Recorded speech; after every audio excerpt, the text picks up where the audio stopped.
Yo, Hey, Crypto Pirate. Welcome to your Discourse Syndicate. I'm Captain RG3, and here my sidekick, my number one Buccaneer comrade, dollar cost DC Crypto. What's happening? nothing much, man. I set the stream up and then got called. Yeah, you didn't hit set. And I created one, and then you finished creating one, so two of them went out, so everybody was a little confused because there was two YouTube channels going at the same time. Yeah, I got called by a client of mine, and that fucked everything up for a minute. But hey, we're here, sir. Yeah. So Good. Hey, man, it was good to meet you, man. Yeah, it was good. That was a cool meetup, huh? We had like. Shit, man. It was like everybody there in person. We had Brissology there. We had Balls Deep, Yash Deep there. Yash Deep. we had Vince Chang. The timestamp champ. Timestamp champ. Mm-hmm. That was cool, man. It was cool getting to see everybody, being at one place. You know what? I think I've got to meet more HEXCONs than anybody so far. I've got to meet. I got to meet. Yeah. So who's on the list so far? I got to meet Crypto Coffee. He and I hung out. Bran, met Bran, Vince Chang, yourself, and now and Brissology. He and I had lunch another time. So that's I got to meet with 5 different HEXCONs, man. This is awesome. This is awesome. So that was really HEXCON though. We actually had a little meeting after we had the dinner. So we had the convention dinner or breakfast. So we had the convention breakfast, and then we all met underneath that big pine tree out there in right in the park, right? Yeah, pine tree in the park. So we'll call it from now on. That meeting will be pine tree in the park. Pine tree in the park under the big pine tree, and they had a park bench out there, and we just sat there and freaking yucked it up. Well, everyone's just looking at us. What the hell are they screaming Hex about? We were yelling. Dude, Hex could do this and the shares, and we're like, and we're just having like people were roller skating by. Like everyone, for some reason, it was like a roller skate event. There's a roller rink there. They were playing roller hockey or whatever. And we're just getting like parents looking at us like, what the fuck? Yeah, it was good times, man. That was cool. You drove 4 hours down to come meet us for breakfast, and then drove 4 hours back home. 4.5 to get there. And like 6 to get home. Get home with the traffic. Oh, bro, I was, and then I still live streamed right after too. I know, freaking champ. Hey, Bran, thanks for the lemons and the ice creams, bro. Appreciate you, man. Who else is dropping stuff? Brissology. Yeah. What's up, dude? We carpooled, so that was cool. Yeah. We got to hang. Right on. Hey, so that omelet was good, man. God damn. That was the only thing I would have added to it. It was, dude, best place in Burbank. I will say, yeah, it probably was. It really was the best omelet in Burbank. Man, I should have added more. For the time, I mean, yeah. I think Vince had a steak. Vince staked a steak, and I think that looked pretty good. The steak looked pretty good. Yeah, but I'm dieting, so I had the freaking plain omelet with cottage cheese and shit. So yeah, you were eating all healthy and stuff. I put chili cheese on mine. Thanks, Hexicon Sweat, for the diamond. Appreciate you. And then let's see. Let's get the Hex meetups going. Seth Mendoza dropping a diamond on us. Thanks, bro. Thank you. Best place in Burbank is Porto's. Yeah, Porto's is a good place. That is a good place. Very good suggestion. That photo we took, man, may be like that. You're seeing that classic photo when we're like Vitalik, and all the guys from the beginning of like ETH. Well, that bench is going to be famous. That bench is going to be famous, man. Because that was like one of them solid like freaking concrete benches, you know. Yeah, it was solid as hell. You could kick that thing, you'd break your leg. That tree was 100 years old, bro. That tree there is freaking old ass tree. So that whole thing's going to be there for a while. That's going to be there for a while, at least 15 years, right? Yeah. So what's Hex doing today, bro? So RG3 started a new JOB, and Right. and so I literally just got in. I stayed late, and the traffic was horrendous tonight, so I ended up taking me a freaking hour and a half to get home. It's on a really good discount right now, man. It's at 37% of a penny, man. And with the share rates just crawling upwards right now until the stakes come out. Where's the share rate at? Can you see that right now? Hold up, give me 1 segundo, sir. Where is it? Oh shit! I forgot. I forgot to say I met my favorite Hexagon, which was Liberty. That's Liberty. Oh, okay. Yeah. No, dude. Did I meet Liberty? Look, all the rest of you guys, I paid for freaking breakfast and dinner, sir, and all that stuff. Wait. I know you tried. I know you tried. I know you tried. Like I was some peasant. You're like, I threw it back at you. I know. I threw it back at you. But see, Liberty took me to a fucking like a country club, like straight up, like, hey, you can't. Your money's no good here. You got to have a signature type of place. You know what I mean? Gotcha. So he set me up differently, but it was the golf on this beautiful golf course. I mean, it was freaking the nines, baby, the nines. So anyway, we're gonna dude, guys, we're gonna have some more of these. We're gonna have some freaking chill time. I freaking love all you guys, and I can't wait to meet all you guys. And I ain't scared. I don't mind all this stuff. It's awesome. Once the big C thing's over with. By the way, I tested negative for it. It was not the big C that I had. I had just the flu or whatever. But the meetups are going to happen once this thing boils over and we can finally set up like a real one. We're going to set up a real one. It's going to happen. 16,208 share price. God damn, it's creeping, man. It's only gone up 200, but the price with it going down a little bit percent to like because like we were mostly buying at 16 and some change at 40% of a penny. So it being down that 3% down, dude, that's gigantic. So you're actually getting more shares today if you're buying Hex right now. Yep. That's, dude. These are the buy opportunities. These are the opportunities. Oh my god! If you can, look at the chart. If you look at the chart and you look at like the lines. If you look at what's holding up, and look at where support is. See that this is what I like looking at charts for. And you guys have it in your classes that you talk about macros. Macro events. Micro events, I think, are for wrecked people. It's macro events that you gotta gauge macro events, just like staking long. Staking long and looking at the big picture and taking a step back. Like those small pictures that they show of Hex right now of just the dump. It's like whoa, back up and take a look at the macro freaking history here, and that's where it's at, man. That's where it's at. Can I talk some macro right now? Just because I want you guys. I was saying this on Moon Gang yesterday, but what I was saying on Moon Gang actually applies to Hex too in a major way, right? So there's one thing I didn't say on Moon Gang that I'm saying here first. This is an exclusive right here, just for the Hexagons right here.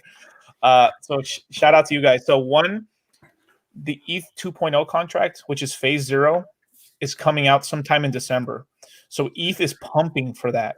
And what that does is they're copying Hex and staking, right? But what happens when you lock your Hex away or you lock your ETH away? You make the ETH or Hex more valuable and more scarce, right? Mm-hmm. That's going to drive the Ethereum price. $700 being the minimum, anywhere to $1,000 by December. It could even touch the all-time high, but I don't think so. But at least anywhere between it's a $300 range, $700 to $1,000. Just off of that, the higher the Ethereum price goes, the more it's like we have a imagine like here's where it should be in price, Hex, and imagine I have a rubber band between my fingers. The higher the Ethereum price goes, the more rubber banded Hex gets. At a certain point, boom, Hex launches because people decide, okay, I'm going to move my Ethereum into Hex. And what happens with the Uniswap, right? You have a limited amount of Hex on one side. that starts wicking the price up. And the big macro event that happened in Hex, just like RG3 was saying right now, is that the AA is over, big Payday is out. Yeah, go ahead. And you can only buy Hex on exchanges or on Uniswap now. Yeah. And the main pair for Ethereum, the main pair for Hex is Ethereum. So we're in a very bullish, bubbly area for Hex right now. Yeah. Macro wise. Cool. That is awesome. That is awesome. Let me school D-Low real quick. Hey, D-Low, buddy, check this out, dipshit. Our chart that you're looking at is not the historical chart, more than likely. That's not all-time lows. All-time lows are way lower than where we're at right now. We're at October rates is where we're at. Yeah. It's not all-time lows. So take your comment and either do some more research before I slap you some more, or rethink your position. Say it again so that I can slap the fuck out of you. All right, because you don't know what you're talking about. All right, bud. Go in there and look at the real chart. You're looking at the wrong chart. You're looking at one that doesn't go back all the way, because we are definitely not at all-time lows. All right. Right. That's you're right. Yeah. Jeez, the people. And you're gonna come in my chat and start talking some ridiculously stupid shit like that, right, Good? Right, buddy? Shut the hell up. Anyway, let me go back to the macro shit. Walk the fucking plank, you idiot. So that's that side of it. Here's the exclusive right here, right? And this show is not political at all, okay? This show is not political at all. We don't care what you are, what you like, who you voted for. We just care that you're a Hexagon, but don't bring that shit in here. But this is the only thing I will talk about this, right? Whoever wins, Biden or Trump, doesn't fucking matter. Either one, whoever wins, right? The first thing they're going to do right after they win, besides gloat, is the stimulus check.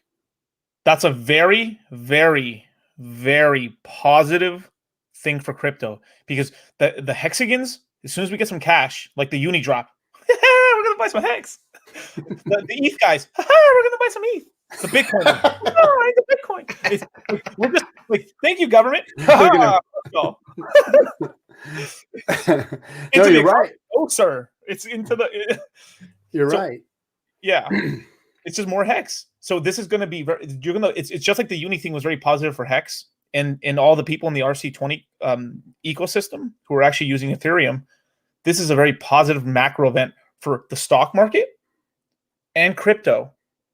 If the stock market pumps, that's awesome. That's good for crypto. Dude, everything's good for crypto.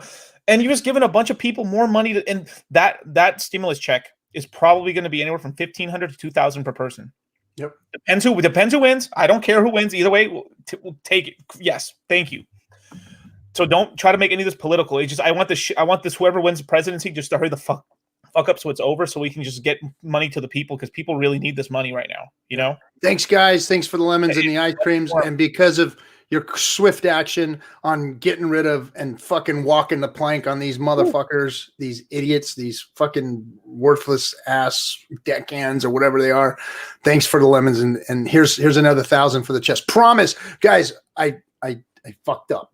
I missed the chest last week, and I paid for it. I paid for it. You guys dogged me out, ripped me. Tonight, I'm going to fill the chest. No exit scam tonight. No exit scam tonight. God, I slipped once. I just got done bitching at him because I put so much freaking lemons in the chest that I can't put any more in because Dlive won't let me put. Say that again, Archie, so they can fucking hear that again. Dlive doesn't let me put any more than I actually put in the damn thing. So I'm probably more generous than all the rest of the channels out there. But anyway. Yeah, where do the lemons go? Into the chest. Where do the lemons go? Into the chest. RG is a fucking good man who fills his chest up with as much booty as a pirate he should be putting in there. I'm giving you all booty. Booty's coming. Booty's coming, guys. It's coming. Promise. Here. In fact, for being so swift and making that motherfucker walk the plank, here is another 1,000 lemons for your chest tonight. Here it is, guys. There you go. What happened? Unhexable is right. When's the recycling lemons into the chest foot coming? RG's recycling the lemons. Bro, no. That's good. Bad for the price of lemons, dude. Don't do that. I don't know why. DS is obviously working. RG, UNDC guys fucking rock. Thank you for consistently showing up and providing value to the Hex community. Seth Mendoza, thank you for being who you are, for always supporting the channel, for always being in chat, for just, you know what? I need Seth to be. Seth is one of our freaking OGs. Seth, there is your band hammer. Not that it means a whole bunch, but there's a band hammer for you, bud, because you are always helping us and you're always in the Twitters fucking tearing it up. My hat's off to you, bro. You're welcome. We give you a place so that you've got. RG Star says RG3's got the best booty in the business. Oh man, Seth dropping another damn. Thanks, Captain. You're welcome, bro. You're welcome. Thank you for swinging it and making these motherfuckers walk the plank. They ain't gonna come in here and FUD us, guys. They ain't gonna be stupid. We ain't gonna allow them to be dumb and sit there and look at half a chart or a clip of a chart and say, you guys are at all-time lows. You can't just keep talking about the positive. No, bitch. We are nothing but positive. Nothing but positive. You can't look at our chart, our historical chart, and call it anything but positive. It is so positive. Not only is it like phenomenal in crypto. I mean, we're blowing the doors off of everybody in crypto. But if you were to look at macroeconomics and look at all the other things and what their rise was this year and what Hex's is, we've blown the door off of every fucking asset on the planet right now. So yeah, that's where we're at, bro. That's how Richard says it, right? Bro. Yeah. Bruh. Man, there we go. Hey. Oops, there we go. Children of the Grave, thank you so much, sir. Keep finding them for me. T-shares for the win. Hey, I wanted to say something to everybody. I know that I said that little Genesis shares thing and it gained popularity and everybody wants to talk about it. And it was a great name. It was a great name for those shares. They'll never be seen again. They're big, they're fat, and they belong to True before Big Payday staking hexagons. However, I don't think that we should start naming the shares, man. Right. We start naming shares and holy fuck, things are already confusing, guys. They just got to be shares. We just got to call them shares, even T-shares is like, oh, it's so fucking confusing, more and more shit. But shares makes it real easy for people to go, oh, I trade my hex in and I get shares. How many? You get trillions of shares. Really? That's a great way to put it. I just don't think that we should start trying to, for us, yeah, we understand it. Yes. M shares, B shares, that would be really cool for us. But can you imagine you got to onboard somebody. Right. You've got to get their fiat into crypto through Coinbase or whatever it is that you do. And it's going to take you a fucking week or two to do that. So by the time they get their crypto from Coinbase, then you got to teach them how to send it. Then you got to teach them how to set up a new wallet. Then you got to teach them to go to Uniswap. Then you got to teach them how to trade. Oh my God. Can you imagine? And now explain this hex thing to me now. Oh my gosh. And then you got to go into that. And then now let's talk about your M shares. You get T shares now, but you're going to get, oh man, it's just too much for one to even comprehend. So that's just my opinion, is that we should just call them shares and not get too crazy with it. You know why? Because I'll tell you guys why. I'm gonna give you a really good example, real world, all you shoe freaks out there. All right, Jordan 1s, awesome. Jordan 2s, cool. Jordan 3s, 4. They don't get good until about the 11s and shit. So that was year 11, dude. Like, can you imagine in year 7 beta shares? Dude, no, sir. Get away from that. Until finally, year 15, we're at share. We finally call them shares, and everyone's like, "Oh, that's what they are." Oh, real shares. Children of the Grave said, "I was looking forward to Leviticus shares." Leviticus. When are we getting to Job? Job shares. Is that the year where we're just getting like attacked for no reason? Oh, you mean since the beginning? Children of the Grave says Jordan 3s are fire. I'm getting some 11s pretty soon, so I was, yeah. I'll show them off on stream. Those are babies. We were supposed to have a guest on tonight, right? And I forgot who it was. You forgot who it was? Oh my god! Oh, no. My stupid ass. Let me see. Yeah. Let's see. All Genesis shares are just fucking shares with the big payday bonus. That's it. It's just a cooler name. That's it. Yeah. People are already asking, right? Say, yeah, they're yeah. All they were was just an old freaking shares that we got in during big payday. That's it. It's like we were mining 50 Bitcoin blocks. That's what it was. Yep, that's what it was. It was the big blocks. It was the big blocks that were mined during the early days, And if you got some of those sweet Genesis shares, your bags are plump. You got plump bags, plump, juicy bags. Okay, so long as Richard. Okay, BTC investor. So long as Richard is the image behind this project, I don't see how we're going to be able to recruit anyone new into the crypto community. Richard may be smart, but he is not professional. And Tone Vase is. And the rest of those clowns out there are. I don't even want to say all their stupid ass names. Really? Yeah. Professional in crypto? You're sitting here watching a fucking guy who thinks he has a pirate ship. You're kidding me, right? And we're giving the best information out there. A fucking dirty ass old guy that thinks he's got a fucking pirate ship in his freaking house. We're giving the best info, and you think that we need professional. Look, buddy, crypto has gotten the community that it deserves, not the community that it wants. It's going to take a while, and it's going to take some more marketing. It's going to take a real marketing campaign to get crypto up. Not all of us ridiculous influencers. You know what I mean? We're just out here having fun and spreading the good word about crypto. We're no different than the cypherpunks. We're basically the fucking cipher marketers is what we are. We're the pirates. We are nothing special. We are nothing professional. There's nothing professional about any of this. We're just a bunch of people that got smart by learning what this system of crypto does and what its possibilities were. The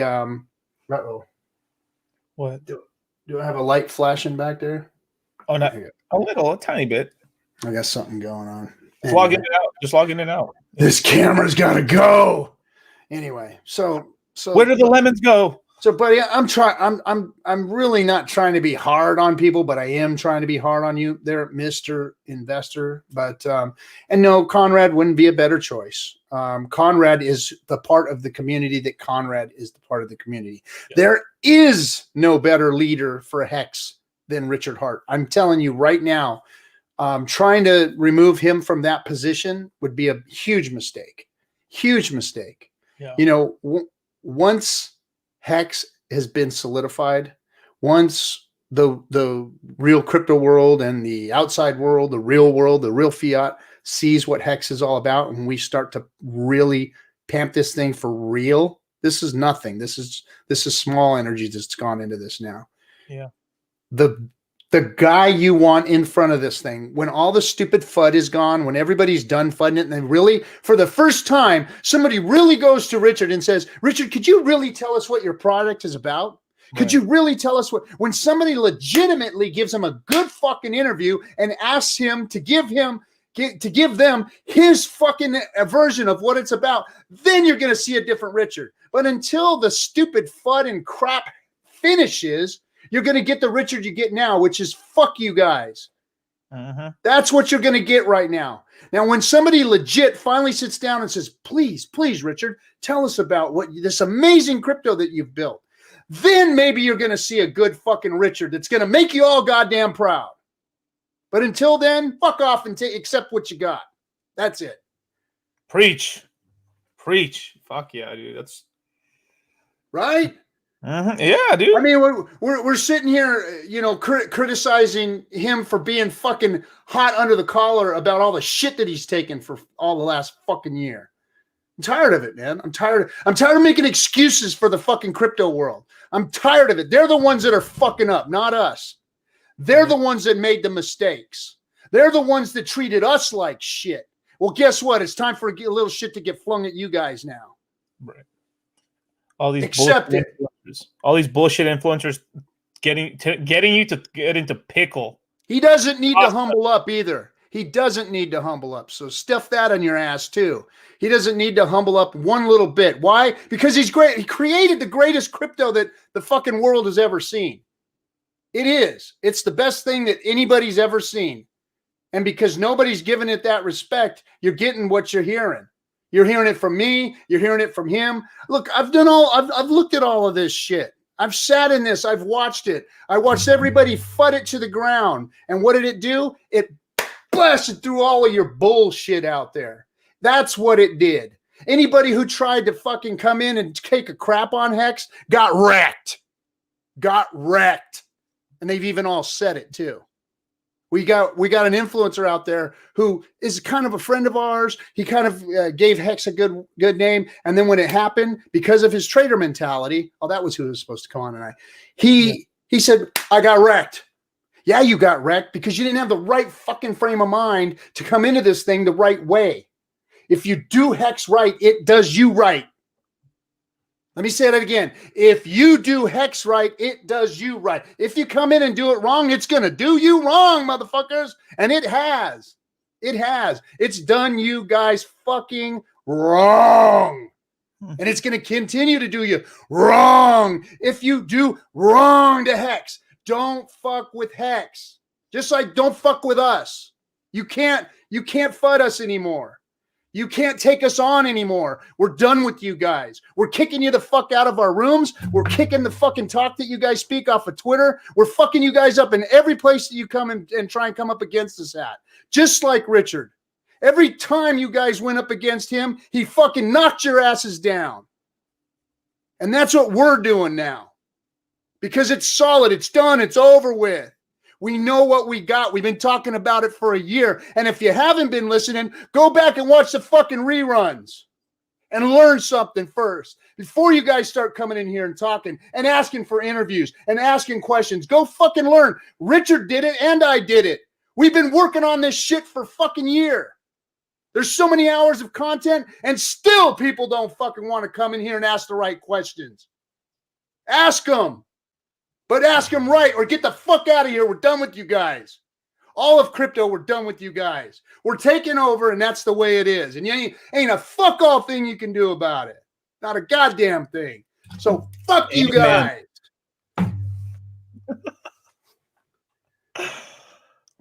Woo! God damn, RG. Jesus. The Holy Spirit, the Holy Ghost entered you today. Woo. It just keeps coming, man. It just keeps coming. We sit on stream 3 nights a week, 3-4 hours a night, explaining this stuff, opening up our fucking chests for you guys, pouring our hearts out to you guys, bringing people that have been through crypto hell, who have researched, who have programmed, who have developed, who have looked at crypto freaking like a proctologist. And they come in here and they tell you how good Hex is and what it is and what it's about and how to work it. We told you guys how to work it too. But did you listen? No. You guys come in here and you want to spread FUD. You want to be fucking concern trolls. You want to you want to ditzy around all the fucking stupid old little comments again. It's over with. That shit's over with. We fucking won, guys. We won. You guys got fucking nothing. Nothing. If you want, come in here and join us. If not, please go be wrecked. Just go be wrecked. Go be wrecked. Because that's what's going to happen to all of you. You don't look at history. Y'all know history repeats itself and there ain't nothing new under the sun. Ain't nothing new under the sun. How many of you actually gained some wisdom from 2018? Any of you? Any of you get anything through your thick fucking skulls of what's going on out there in crypto? You're all investing in the same stupid shit again. Same stupid shit and getting fucking wrecked all the time. We offer you a solution to that bullshit. Listen to what we're saying. We're not listening to you anymore. You guys got nothing to fucking say. You got nothing to say that I want to hear because you know what? Ain't none of you know what's going on. You don't know. So sit down, shut the fuck up, and listen. Take the cotton out of your ears and stick it in your fucking mouths. And thanks for the diamonds. All those fucking diamonds and all those ice creams and all those lemons. You guys are awesome. You're awesome. You're awesome. Love you guys. Fucking Hexicons are the best. You guys don't even, you crypto people out there, if you're sitting here listening, you guys don't even know what you created. You know, if we would have been able to waltz into this with everybody helping us and talking good about Hex, and we wouldn't have the solid ass fucking down bad motherfucking community that we have. I'm glad we got forged under fire. I'm glad this steel has been forged fucking hard. This community is so solid. And now Richard sharpened the fuck out of us after Big Payday. Big Payday came and sharpened that fucking iron that got forged hard. Hex is like a sword that you don't want to fucking come up against it. We are solid, man. We are fucking solid. We are forged in fire, and this community ain't going nowhere but coming straight at you. We're coming straight at you, guys. Crypto, stand by. Woo! Woo! Woo! Thank you, Eshtar, for the Ninja Guinea. You're awesome, bro. You're awesome. Thank you. I'm not doing this for. I'm doing this because I'm fucking fed up, man. Yeah. When we sat down at the tree, bro, right? Yeah. I mean, I just was pouring it out to you guys about what an awesome event that was, and what an awesome event, Big Payday was, and the fact that, the OA did what it did, and how it protected all of the fucking stakers, and how good did that feel that Hex did that for us, that Hex is there, and it's like, no guys, nobody's gonna fuck with this. Not even whales are gonna come in here and try and blast the price down or try and knock you guys out of the game. No. And what did it do? It stabilized again, and now we're on the rise. I mean, just that. I mean, it fucking filled me up, bro. I'm sharper than fuck right now. I'm sharp. All these assholes out there forged me, and Richard sharpened me. We're coming at crypto head on, bro. Head on. And there ain't a damn thing they can do about it, man. This is awesome. This is awesome. Goddamn thing they can do about it. So, anyway, let's see. Sydney boy, what did you say here? I hope it's not something stupid because I'm already fired up, bro. It says, I've said it before. It's not RH. It's the rabid community attacking other influencers. It looks terrible and does not help adoption. Anyone raising concerns gets attacked as being as concern trolling. Are you talking about asking about concern? You're not asking concerns. You are concern trolling. If you're coming into this chat room right here, this is the Discourse fucking Syndicate, bro. This show has been going on since the fucking beginning. We've been since like what, February, March? We started this show right after the launch, bro. Right after the crypto launch, going through the launch phase. We've got 68 plus episodes. We come in here 3 nights a week and we talk 3 or 4 hours at a time. We've had it with your guys' concerns. There's plenty of white paper and there's plenty of video out there before you come into here and start asking your questions and spreading that stuff amongst new people who are trying to learn something versus listen to some old fucking pirate try and yell at you guys for being dumb fucks.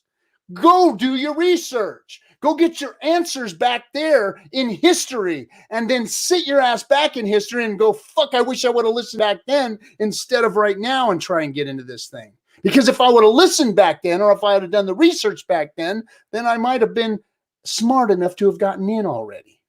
but you're not. And you're sitting there fucking trolling my chat that I've spent hours and hours building to try and help new people who do want to come in and do want to get good answers instead of talking about stupid shit that don't matter. Yeah. We're not talking about stupid shit that don't matter. From now on, I'm just going to slap you motherfuckers around. That's all I'm going to do. Because your concerns are not concerns anymore. If you'd look at the goddamn history, but you don't. But you don't. You think that you can sit in my chat room and talk to these other people so that you can get them to FUD out of it. That's what you're doing. So don't give me your bullshit, you guys. I've had it with it. I'm not putting up with it no more. And all of my people with banhammers, fucking when they ask stupid questions again, they start control, kick them the fuck out. I don't care. I used to let people come here and just do whatever, but I've got to protect the people that are new that want to know about Hex. I'm not going to let you guys do that shit anymore. Those days are over. The concerns are over. They're gone. It's done. So ask good questions or go the fuck away from here. I'm tired of it. I am so tired of it. You're hurting people. You're hurting other people who want to get into Hex. Ask good questions and we'll answer them. Or sit back and just listen. I'm sure we'll answer them because we've answered all these questions over and over and over. There is nothing new under the sun. All we do is repeat everything over and over and over and over and over again and try and have some fun. But you guys are pissing me off because you're hurting people and it's not fair. It's not. Yeah. I mean, I just wish some of these people with some of these Bitcoiners or some of these other crypto guys would have some fucking humility because they get called fucking scammers. Get rid of that fucking guy. I'm done with him, man. I'm fucking done with him. Get rid of that fucking guy. I'm sick of that shit. Sick of that shit.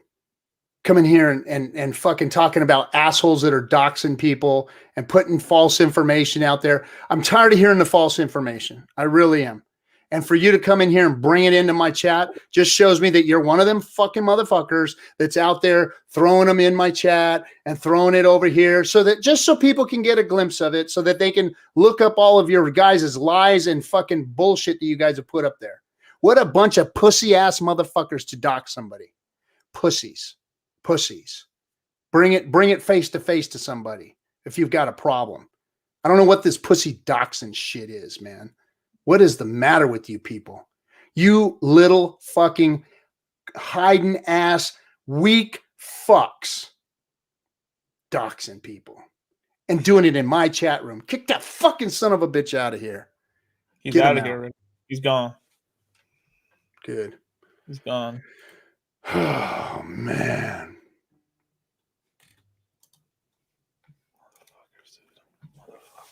Let's see. Okay, yeah. Okay, Gulong. I know. Bro, I've been really busy. I got other things going on, and I just haven't put I got to put the hash words in the damn. I got to copy some hashtag words and put them in the YouTube. I don't even know how to do that. I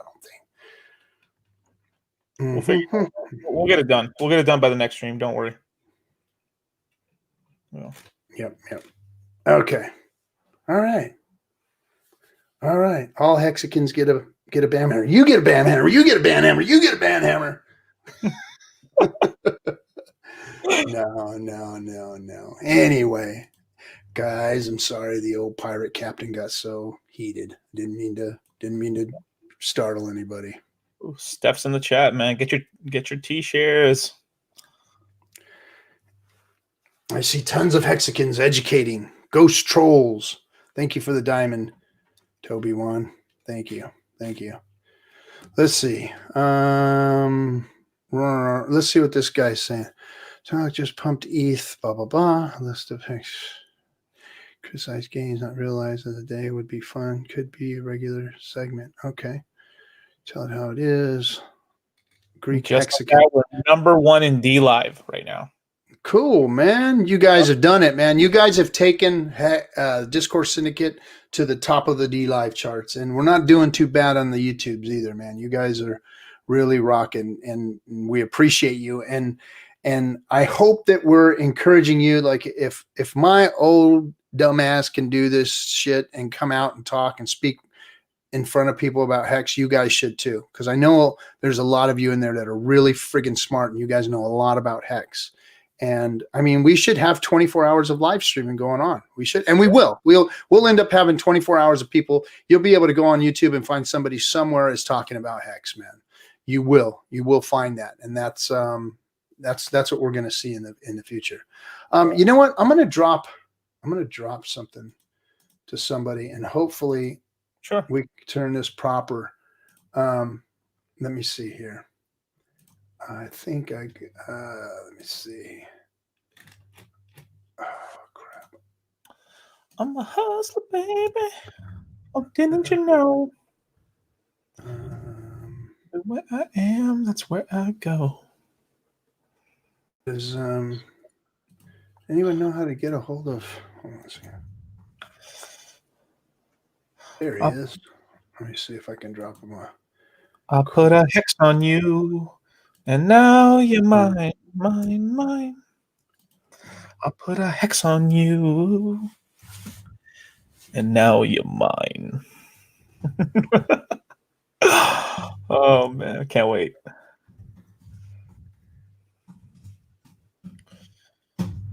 All right. We'll see. Now maybe we can have a decent conversation and educate somebody if he comes on. We'll see. Yeah. We'll see. I'll just drop it to him. Because I think he's rational. We've had him on here before. I mean, he was. I'm going to also throw this in because now I want to hear from the Cutthroats now. My boys, my men, my fucking sharper than motherfucking. Hold on a second.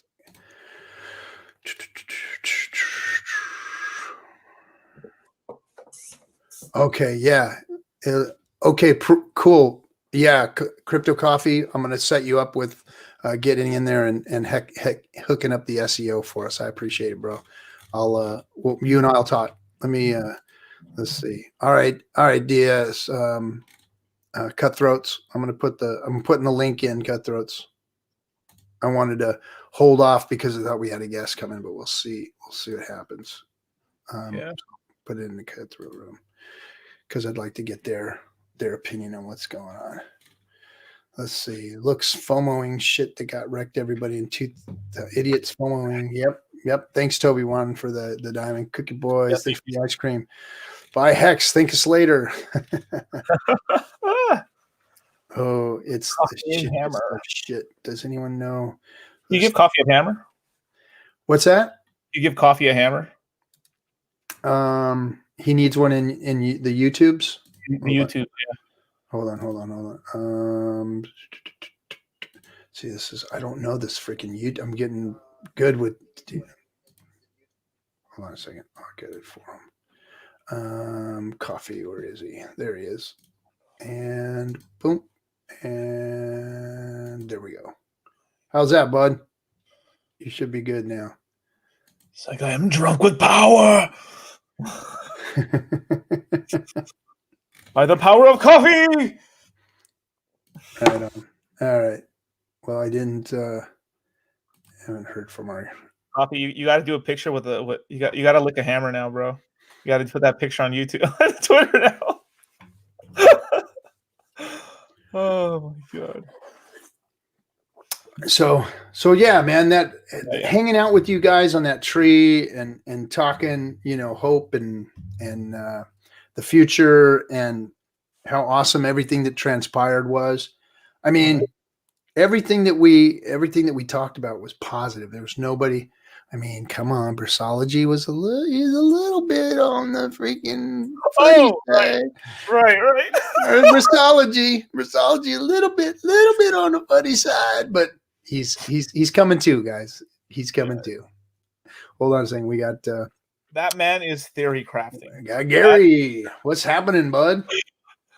What's up, guys? I'm traveling now, so I'm not sure that my sound or my connection's gonna be good yet. What is up with that background? That is cool as shit. What is up? What's that door there? Dude, you would fucking love this spot. This is a spot in Palo Alto. It's let me walk you through real fast. This is the most unique Airbnb space that I've ever been in. and you would love it because it's all cast iron. This is basically the entrance to the refrigerator connections. Refrigerator. But look at the baller. It's baller, dude. Damn. Check That this is out. badass. That is badass. That's what I'd like even more is a freaking like a condo on the beach that's set up like a So pattern. this is a guest bedroom, right? So it looks really nicely done. But if you're actually on the bed, look what it says. Zenden. Wow. Damn, dude, that shit just Damn. Why are all those a multi-million-dollar property? It's if the outdoors is really, really cool. Why are all those crosses upside down? This is the primary bedroom, which has like an Asian theme going on. Where's the Kama Sutra room? Yeah, exactly. It's very much menage a trois kind of smell. Yo, this area. Don't put that on video, Gary. Just keep that. So it's wait. You got to see the bathroom. So this is the parlor before you go into the bathroom. So it's just like a seating lounge area. Yeah. And then this is glass. So you can't see until you basically go around the corner that it's a mannequin or whatever in the fucking bathroom and shower. Go in the shower. Dude, what? This is crazy. This is the art scene of basically wealth. This is some wealthy people. Very nice. But, whether they did it themselves or they hired it out. It's got every little nook and cranny has some kind of built-in hidden gears and stuff above the. And check out the kitchen. This is all like barn board or whatever. You slide it out. But the kitchen is all like galvanized, just like industrial style shit. It's baller, dude. If you're here in person, you could appreciate it better. Let me bring on our little FUD bud. What's up, FUD bud? Hey guys. Hey, what's up, bro? How you doing? FUD bud. It's good seeing you, Dollar Cost. Hey, you too, dude. But I'm actually going to Chicago tomorrow. I have some plans in Chicago. I'm going to try and meet up with coffee sometime after the holiday. Oh, Nice. cool. Yeah. Freaking coffee is the best, dude. Coffee is the best. We had a great time. We went out. I partied with the youngsters when I was out with coffee. He took me down there by Wrigley Field. Is that what that is? That old baseball. Wrigley Field, yeah. He took me down there, and just past Wrigley Field, there's like this downtown section, and all the college kids are out there partying and having a good time, and got to go hang out with them. That was cool. All right, we got another one in here. We got another cutthroat coming in. Yo, what's up, Johnny Chaos? I still up on the episode of Hex Cribs or what tonight? Yeah, dude, that place is wild. Yeah, it looks really cool. It's amazing. Yeah, the outdoors is basically the entire back is. I don't know if you've ever. Again, I don't know the examples of who's been where, but it's a place called Filoli. Very cool outdoor art and sculptures and shit like that in the backyard. I got a zombie shelter. Nice. If we want to do the cribs thing, I got the zombie shelter. Check it out. This is my zombie shelter. Yeah, that's for the apocalypse. I have a bunker as well. It's just it's not in the state of California. I think this place is going to fall apart first. Well, that's actually just my office in there. It's a foam fabrication door, so it's not like a real steel door. It's just for stage. Johnny, you would love this place because everything, like all of the things that typically you go someplace and it's been bought and it's made of fiberglass or whatever versus the authentic cast iron, authentic. I mean, this door, you're not getting through it. It is about it's about a foot and a half, about a foot thick on a heavy duty hinge pivots, and it's all plate iron. All of the whatever you call it, frame, all the door frame is amazing. Yo, what's up, Coffee? What up, boys? Good to see you. Hey. Yeah. So we all dig that house. That's cool as fuck. But I want to talk about something here that got me fired up today. And that's it's time for us to be done with concerns and everything else. It's like we got to move forward. We got to talk about the good stuff and what's happening and how to help people versus, letting people sit there and fud around and talk ridiculous crap in our chat rooms. And it's time for that to all be over with. I mean, the Hex is here to stay. There was no big dump. There was no big crash. There was no exit scam. There was no rug pull. None of that shit happened, and here we are. So we've got to start educating people on what Hex is really all about and what you need to do now if you are here trying to learn about Hex. I think we got to remind these people, man, crypto is volatile no matter what. And so if this is your first dump, I do feel for you. If it's your very first 70% dip, I get it. It's not easy to hold through. But if you realize that this is our fourth one that we've had, and it's crypto. I mean, this happens in every other coin too. It's been around for a year. It's not going anywhere. Yep. If you're looking back 14 days, 15 days, try to and make sure you use that V1 chart too. Because a lot of people are showing us we're going somewhere. We're going up and to the right. That's up what to the right. That's what kicked it off for me today, bro, was that people are doing dumb shit like coming into my chat that I've spent hours and hours and hours building trust in, and come over here and start talking about a chart that's fucking, a few months old versus looking at the historical data of what Hex is. And then they come in with that chart and they say stupid shit like, oh, look at it's at all-time lows now. the motherfucker had the balls to come into my chat and say it's got all Hex is at all-time lows and say that with a straight face, like they've got the right to say some stupid shit like that. If you did that in a Bitcoin chat, you're done. You're out. You look like an idiot. Well, guess what? In here, you're done. You're out, and you look like a goddamn idiot. So that's the way it's going to be from now on. Now I saw how they were doing the framing of the chart, where they had, just the one little thing. And then I did a video on Twitter where I zoomed in on the one little thing. And I was like, oh, look at how bad it dumped. And then I pulled the camera away. I go, wait, you can't see that. You can't see that. It's like, don't look at the rest of the chart. Just focus on what I'm trying to force feed you. Yeah. Well, again, these appetites are fed for data and what happened yesterday and what's going to happen in 3 days. That's all trader talk. That's all the chop of the ocean. That's really just getting in a bathtub and then throwing yourself into the ocean. Whatever the tide or the current pushes you is where you're going to go.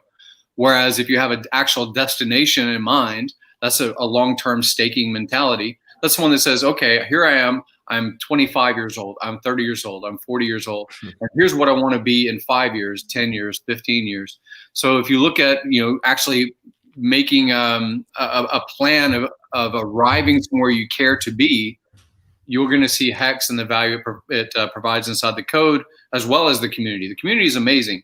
I did hear RG ranting quite a bit and being very pissed off, which is warranted. And it's warranted because, yes, we have new people inside of this community just in the past 3 weeks, 2-3 weeks, that really only started to pay attention to the Discourse or to the Hexologist shows and things like that, because they were planning to basically dump after they got a bonus of 2x or 3x for BPD staking. So you do have a lot of people that say, oh, man, it didn't work out the way I intended it to do. The most broadcast opportunity that you could have had is, look, BPD on day one, BPD across the calculator says it will decrease as more people stake. It will increase as people get out of stake, or EES, right? It says it on your little, it says it constantly. If you've paid attention at all, that's not subtle. That's not subliminal. That's telling you what's going to happen, right? People are going to stake when it's in their best interest, which is before the day before BPD, when you can have an 8,000% ROI on your APY or whatever. So who wouldn't take that opportunity? Even if they're in the sidelines, even if they decide to buy in on day -1 to BPD and then unstake and never touch Hex again the day after, why would you think it's so obvious that that's going to happen, right? But the long-term mentality. They got 30% even for staking for a day. They still got 30%. So get over it. You know, so really what it comes down to is you do have people that are trading mentality, and some of the advertisement and stuff that or you know, some of the tactics does draw in a specific mentality. And I was worried about this kind of from the beginning, that when you cater to people that are susceptible to scams, you get a lot of people with that get rich quick mentality. And, you know, they're just looking to in and out as quick as they can, you know, because they're used to getting dumped on. So they're thinking, maybe this time I'm just going to get in, get out, and I'll be safe, you know.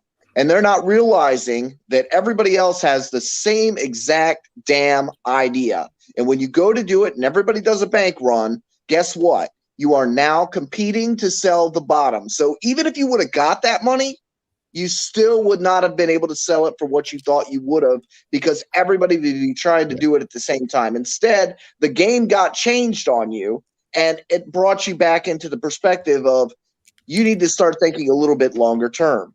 It's been a lesson for a lot of people, you know. Even if you were a trader, if you were a really smart trader, which hardly anybody is, you would have been the guy selling the top and buying the bottom, right? You would have been one of the front runners at 0.0015. But what we're trying to do in Hex is we're trying to shift the whole trading mentality. We're trying to get rid of that. And it's hard because it's a poison. It's like infected everybody's head for the past 5 years. And so we're trying to dig people out of that, but they're not going to change overnight. So I mean, that's what Hex has done for me. That's what I think it can teach a lot of people, is how to think longer than 1 month, 2 months, even 3 months. Like, try to think 6 months, 1 year, 5 years out. That's how you win. I got to admit, you know, some of the behavior is still there. Some of the thought is still there, right, Versology? It still kind of lingers with you when you're a trader, when you have that trader mentality. Some of the thought processes still hit you. And even though you may not act on them or speak on them, you still feel it. Like when the big payday started, when the OA staked. Somebody's mic is horrible right now. Let me see if it's. I think it's you, Johnny. Just when you're ready to talk, unmute it. Yeah, it sounds like there's like a little creature or something inside your. Well, maybe it's just a creature that's inside your room there. Anyway, it's going to. Anyway, yeah, that behavior kind of seeps into your mind still. I mean, I still feel it. Like when the OA staked and Big Payday went and I saw the numbers, that still happened. You know, I didn't act on it. I took a step back and said, "Oh fuck, this is what's happening." Oh cool. Yeah. We didn't even account for this scenario. We really didn't. I mean, we've talked. You know what's funny is that we've talked about fucking everything like 10 to 12 times at least. That's the one situation that we really didn't like dig into. But you know why? It's because we didn't want to like FUD ourselves. Like, no, because we didn't fucking think of it, man. We've thought about fucking everything on here. No, I thought of it as a conspiracy theory. Originally, if you roll back and you watch our videos, you will see us all talking about an 80% staked possibility. In the beginning, we did. In the beginning. And then we got comfortable. But not because of what happened. We didn't think it was going to happen like that. We thought that people coming in were going to stake because we were at one point at a 60% stake rate, you know? Yep. So we got comfortable, and it was a trick. This whole time you're looking, I'm going to get paid. I'm going to get paid. I'm going to get paid. Oh, I'm not getting paid. But you know, no, you're not getting paid as much. You're not getting paid not getting paid as much. Yes. So, and because bags were still plump. Those were plump bags. That's free money, man. No matter how you slice it, you could have got in the day before and you still got plump bag. In all actuality, the fact that the way it was distributed out prevented so much dumping, and then you had people rage quitting and selling for the least amount of money possible, and they were getting nothing for their hex, provided that extra buying opportunity to stack even more in our bags. I mean, that just silenced this whole big payday is going to dump thing with a quickness. You know, everybody thought they knew the rules, but but you're trying, you know, they were thinking they were going to outplay the guy that already has ran 50 million scenarios in his head, you know, and that's, I think it worked out. I know what it's like. As you see a big red number, you still get that feeling. But the thing is, you got to just hold through it. I mean, that's what Hex is designed to do. And we all had the idea, oh, what if the OA were to stake 90%? We all looked at each other and we're like, yeah, nah, that's probably a conspiracy theory. I mean, it could happen, but it's probably not going to happen. And we were wrong. You know, the OA did the best possible thing for Hex, which was actually 97% staked in order to minimize the sell pressure. And it could have done that at any time. It could have been competing with us and diluting the shares all this time and all along if it wanted to, but it didn't. And then once this event is over, what did it do? Them, it was luring them all. But I think it's cool, man. It's like, hey, the OA's got your back, and now you have proof. That's the beautiful thing right there. Was when I was under that tree talking with the fellas, man. I said, guys, that's like that. The fact that it moved and it did what it did was like just peace, fucking peace and serenity. Was like Hex is. It is what it's supposed to be. And it just, I was filled with the Hex spirit at that moment, baby. And so RG, you've rode the roller coaster down back in like 2017 and maybe even you said 2013, right? Well, with, when Bitcoin went way up and way down. I wasn't trading or buying it that I got some to use. I used Bitcoin at that point only because I was kind of forced to. It was like, hey, send me some Bitcoin. What is that shit? You know, I've heard of it. I remember in the IRC channels, I thought it was a stupid PayPal scam. What is it? Yeah, it's cryptocurrency. And so I did it. I didn't start getting involved until 2016. Well, 14 is when I really kind of like bought my first Bitcoin was 14. And then that was when I was like, okay, well, let me get some more of this shit. And then it started turning into a disease and into a sickness. And before I knew it, I was hooked on fucking trading, you know? And that was the thing, like way back in those days, no one knew what Bitcoin really was going to be. They're like, I don't know about this. It was very sketchy. A lot of people wanted to like not really hold it for a long time. And a lot of people bought in at the tops and they rode it all the way down to the bottom. And they would be idiots if they sold it at the bottom because they still had the same amount of Bitcoin. But what it did, it turned them into a long-term holder. And it made them feel more comfortable with that asset. And now, you know, very few people are uncomfortable holding Bitcoin through the dips and highs. And right now, I think we're at that spot with Hex. People are like still a little scared. They don't know if it's going to like rug pull or whatever. They're like, I just don't know yet.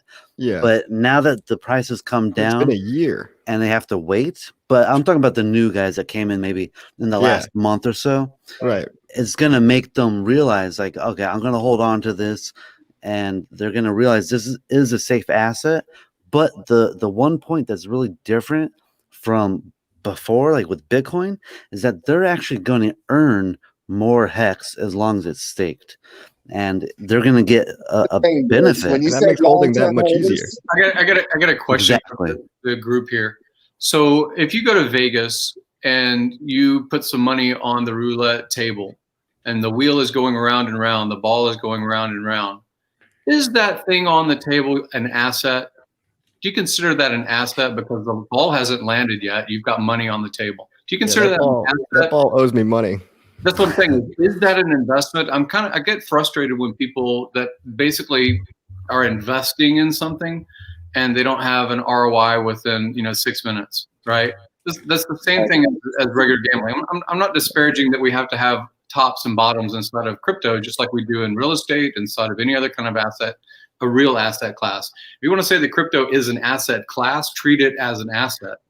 Don't think of it as what spins around the table and is going to close out your trade in a couple of minutes or seconds or days.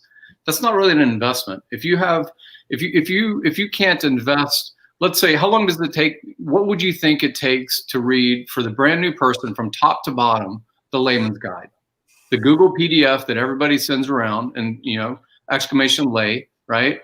How long do you think that takes? I think that a lot of people inside the crypto space won't suffer through it because it's too much fucking work. They won't suffer through reading a Google document. And yet they want to call it investing or that's my asset. Fuck those guys. That's a lot of the people that came in the past couple of weeks, honestly. And I'm glad that they came in. I'm glad that they participated because it gives them a taste and they can understand longer what does an investment actually mean. When you buy a house, whether it's for speculation or whether it's for renting out so you have cash flow, or you're going to raise your family in it, that might be considered an investment because you have some time and skin in the game. Most of the shit that people are talking on sort of Twitter, most of the people that are saying, hey, Richard is, we need someone that's more sophisticated or someone that is more politically correct or whatever to be a founder or an example of the HEX ecosystem. Fuck those guys. We need a polite asshole to sell on our heads. That's what we need. We need a polite asshole to come in and take over and sell on our heads. Yeah, we've already had plenty of Brad those. Garlinghouse does. Like Charlie does. That's what we need. We need one of those, Gary. Yeah. So we need Trace Mayer calls them like company concept. None of this is a company. This is simply this is a community that supports the idea that trustless interest has value in the marketplace, that it has a product market fit. That's all it is, right? Yeah. What Brazology was saying is how every bear market, right, it gets stronger and stronger hands. And Trace Mayer called them holders of last resort, right? So in HEX now we have stakers of last resort, and we're going through that cycle hyper fast, right? We've already been through 4 of those cycles. So every time a new floor is established, you've got a new class of stakers that are now the stakers of last resort, that they're not going to sell no matter what, and that just gets bigger and bigger. Mm-hmm. But the people in HEX in general are a little bit brighter than your average gambler. Yeah, I mean, this is the kicker. This is the kicker. Okay, we know that we're not holding a bag of marbles. We know that we're holding a bag of diamonds. And no matter how much you tell us it's a bag of marbles, we're going to laugh at you because we've seen this happen before. We've seen this play out in other coins. We've seen coins that shouldn't pump go through the damn roof. And then we look at HEX, which is way undervalued, and we go, are you freaking kidding me? No, you can't have any of my HEX. Piss off. When it goes up to $1, we'll think about giving you some. Otherwise, piss off. And we're watching the price down here at a penny, and people are bitching because the price is going down. Shit. How many people would like to go back and buy Bitcoin at a penny? This is all going to be so in the past in the next year that it's already in the past. When I was 20, I was married into the Disney family on my ex-wife's side. Her family are very, very high up. And I went through a lot of different Disney stock splits. And so when Richard was saying this thing a couple of weeks before the actual BPD, that's exactly what was being talked about, was a stock split as a comparison. So yes, the stock itself, when you look on the New York Stock Exchange, you'll see that the price went down. And if you just look at it superficially without understanding that it's split and now there's 2 where there was 1, you might say, oh my God, it fucking collapsed. Disney went through the floor, right? I bought in at $80 and now it's $40, right? So it's way beyond that now, but that's what it was back then. So I remember people around me that they would actually come up to me and say, hey man, I heard Disney's doing some pretty, fucked up shit. And I was like, what are you talking about? And they're like, well, the stock went down. I was like, what are you talking about? I didn't even pay attention. I wasn't really that savvy at 22 years old, but I'm just saying it was the same thing that happened inside of HEX. You did have a stock split. You did have big BPD act as a stock split. You got 30% more if you were a short-term person. You got significantly more if you're a long-term person. So it's the same. Richard has been genuine before a year before the launch of December 2nd, and telling you that this is not a trading kind of token. Sure, people are going to trade it. They're going to trade just like they do on anything. But this is meant to reward the long-term delayed gratification mentality, right? The investor mentality. And that's what I was seeking in 2017. And I played all the casino shit because I thought that was what crypto meant. I thought that was going counter to the banks and them fucking you over. But no, it wasn't in 2017. And I see the same gearing up right now. Right now, this bubble or not bubble yet, but this Bitcoin and Ethereum and the narrative, all the influencers talking about, here we go. I see people going to get fucking wrecked. They're going to cry because they're going to put stuff into pickle. They're going to put stuff into the next hot dog or whatever the bullshit is that's out for the day. Yeah. I feel for these people, man. Hey, Toby one, thanks for the Ninja Guinea 100% stake. Your returns will be insane going forward. Top 9%. Think about that over time. Yep.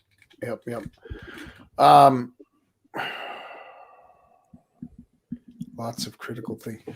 So now I lost my train of thought, doggone it. And I wanted to say something. Somebody said something in the chat and they erased it already, which is good. But the OA and confidence in Hex. I'm sorry, bro. I gotta stop that from happening. Oh, it is not. Who is that? Who's making all the damn? Oh, good. I'll bring you up in 1 second, bro. You know what? I'm gonna bring him up now, and we'll talk about this shit when he's up. So a couple weeks ago, gentleman came on the show, and he's been tearing fucking YouTube up, man. I love his shit. He the first video I ever saw of him, he did a spoof yelling at XRP. And he told XRP what a bunch of fucking douchebags they were and how fucked up they were. And they better get their shit together. Man, I fell in love with that guy. And then he came over to Hex and I was like, what? He's talking Hex? And everybody knows who he is. It's Nagab, man. And so we had to get him on Discourse Syndicate because this is where the pirates are. Yeah. He's a straight up fucking pirate, man. And Naga is a trader, man. He's a trader at heart. He was just in Vegas, so I know he's a fucking player, man. I know Naga goes out there and likes playing. So here's what I told him. I said, hey, bro, we want to have a conversation with, because he's been harsh, but he hasn't been no harsher on us than we have been on the rest of everybody for fudding us out. So I'm going to bring Naga up so that we can educate one another, so he could tell us his concerns as a trader and what happened to him and what went on. Because we know when Naga came in when it was pumping, and then he said himself he got wrecked. But we're going to talk about that, and we're going to educate him, and we're going to try and get both mindsets together here, and so that we can understand one another. So everybody, give it up for Nagab. Nagab, what's up, buddy? Oh, Hey, how you doing, man? Hey, Naga. What's good? We're not gonna Man, leave I'm you still out hanging. here in Vegas. You're out in Vegas right now? Yeah, I'm still out here, man. I'll be out here till about my plane goes back to H-Town in December 2nd. shoot. I'm out here for a little while because I got family out here, so it just ain't all gambling. I got family out here. That's good. That's good. Well, man, we love your stuff. We made you an honorary member of the Hex community just because you were real talk and you talk like us. And man, bro, you've been fudding us a little bit. You ain't been fudding us. You just been telling us how you feel about it. And I want to hear it from your mouth. I want to talk to you about your half a bitch that you got. Okay. Well, my right now, being that I'm in Vegas, I really can't look at my Hex account because you can't pull it up on a cell phone for some reason. MetaMask and cell phone Androids and that system ain't working on my cell phone. You got to get So your I can't see Staker app. what the hell I got. We got to get your Staker app. Say You know what again? Staker app is? Staker. No. Okay, we got to get you Staker app and teach you how to stake too. Okay. Staker.app is where the new Staker app is. It's Staker.app. It's in the App Store on your phone, and you can put in your address, your Ethereum And address. all your into it. metrics will be there. All your Hex metrics will be there. Staker.app. Okay. Yeah, because I can't see anything because I'm really don't have access to my computer. Yeah. It's for your phone. It's actually for your phone. The Staker app's for your phone. You'll love it, man. Staker.app. Get it after we're done here. So let's hear your concerns. I mean, we heard your concerns on your video. Hey, I got in. I know you even said it. You admit it. You said, I got in a little high. I just got in recently. Not like some of you guys that got in the beginning. But I watched it pump a little, and then the big payday came, and I was looking at my big payday and what it was supposed to be, and it looked like 2-3 bitches, and it flopped out at a half a bitch, and then the price dropped. Am I correct? Yeah, pretty much. I mean, I don't really have no concerns. I understand some things about Hex. I don't understand everything, but I understand that when there's less people stake, you get more. But I just ain't got access to my computer to see. But you know, I had to do a video chat with my daughter in Houston when she went to check on my place, and I had her pull up my accounts, and I was watching everything, and you know, I didn't get what I was expecting, what it was showing I was about to get right before the big payday, and I got like way less. Yep. Than I thought I was gonna get as far as my state hex is concerned. Yeah. Well, no, but your state hex. I mean, it is what it is. I'm state. I can't do nothing about it. Oh, now we lost him. Yeah. It was not kicked. He just fell out of the. He'll jump back on. I bet he'll jump back. Well, that's good. He doesn't sound so angry, really. No, you know, he never tweeted out did the other day. He tweeted, "Hey, who wants to buy some Hex?" And I'm like, "See you guys, he's on our team." Like, no, he's good, man. He's good. There he is. Let me bring him back up. There you are, Naga. Yeah, I guess the reception ain't good in this hotel room I'm at. So here's the thing, Naga. I wish we could have got a hold of you sooner. They can damage my bag even more, because you know, I guess because you know, I was getting ready to cash out all of my XRP, but I just left half. I left half and said, well, just let me leave half in the bag, and I put half in half of my XRP bags and Hex. And then to see XRP blasting off like it's blasting off, this shit making me sick. I'm sick. But I'm expecting, you know, I don't think this is a, you know, XRP always winds up crashing. No. But no. I don't even have access. Damn it. Damn. Hey, man, that was a free Doesn't bag. even have access to good internet. Free bag of Hex right now. I mean, now he's got half and That might half. not be the He best can enjoy use both of bumps. his time Yeah. to There you go. Let's see. All right, maybe try and. Okay, I'm back. Yeah, I'm saying I don't even have in one access to my XRP to cash out of that shit. And with my luck, by the time I get back home, it'll be back down to 23 cents, and I missed out. I missed out on. Well, I agree with you. So you know, I left my ledgers at home too. So damn. So yeah, that's what's going on. Let me try to get somewhere with more reception. Hold on. But I mean, it is what it is, man. I gotta wait.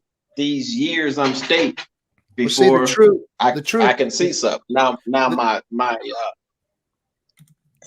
the money about Hex. Here's the beautiful thing about Hex, Naga, is that it has forced some. See, you came in with the trader's mentality that you were going to get the quick money, that you were going to come in and grab a nice double in, a triple in, or something like that. And Hex forced you into something else. You just said it yourself. You said, I gotta wait. And Hex wrecked the guys that tried to be trader mentality with it and get the quick bucks. And it rewarded those who are willing to wait. So not only did it give you a little slap, but it's teaching you a lesson on how to get returns and how to make gains. And that may seem like a harsh reality, but it is reality.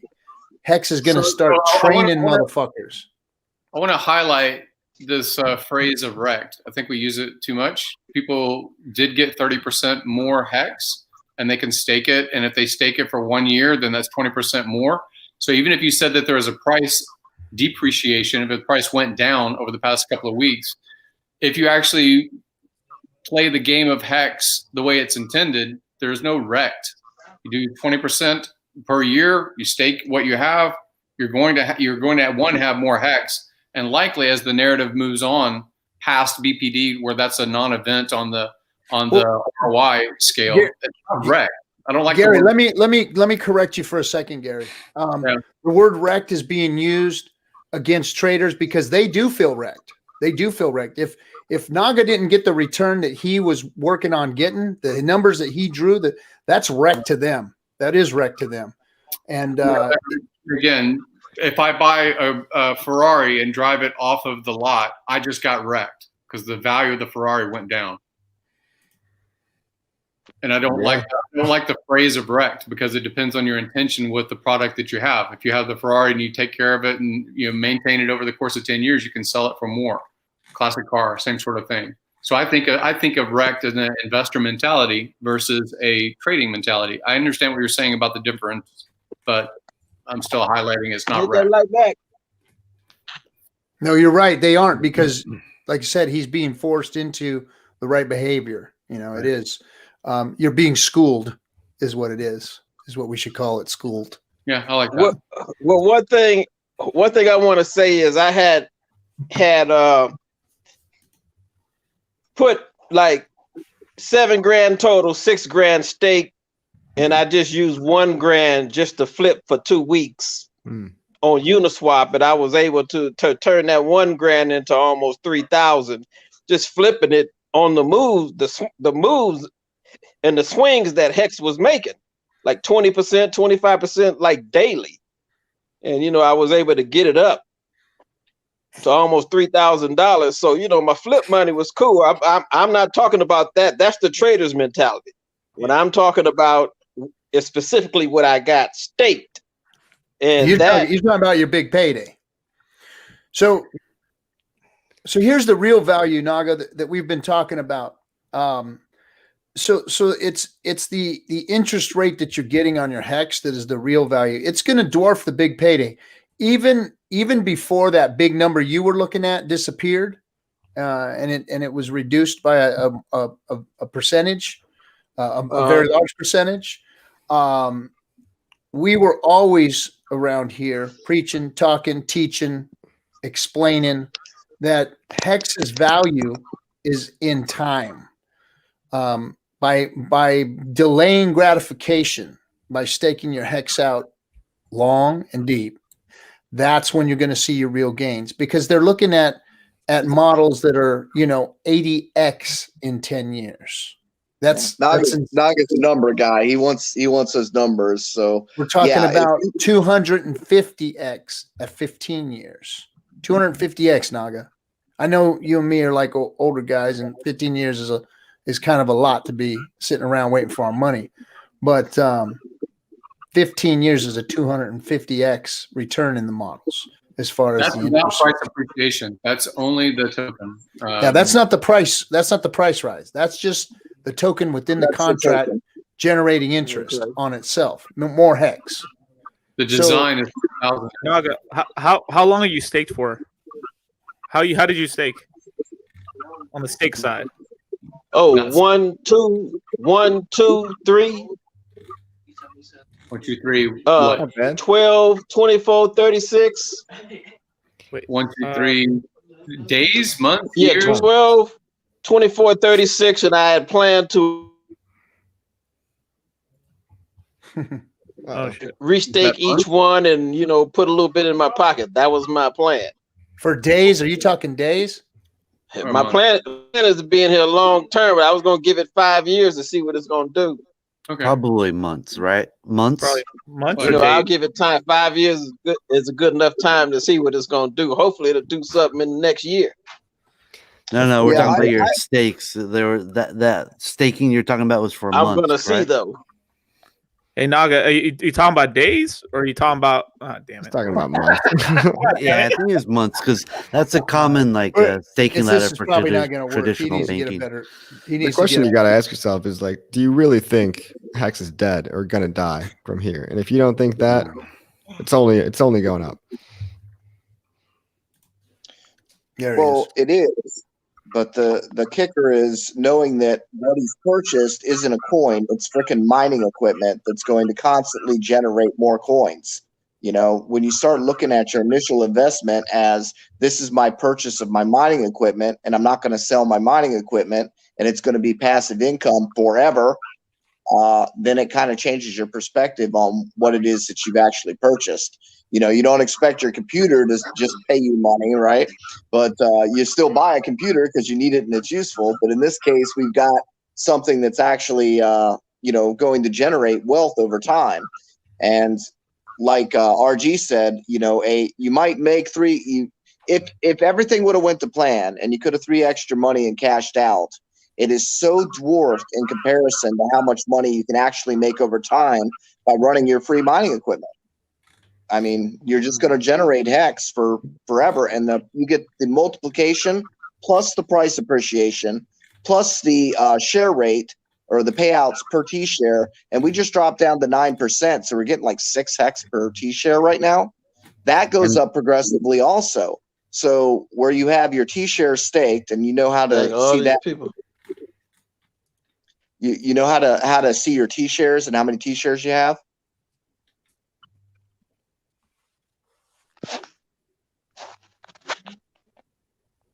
There's actually a rate that you get per T share, and that also goes up progressively. And if less people stake, it gets multiplied. The end stakes, you get the extra bonus there. So you're part of the 9% staked right now. So you're going to start seeing higher daily returns.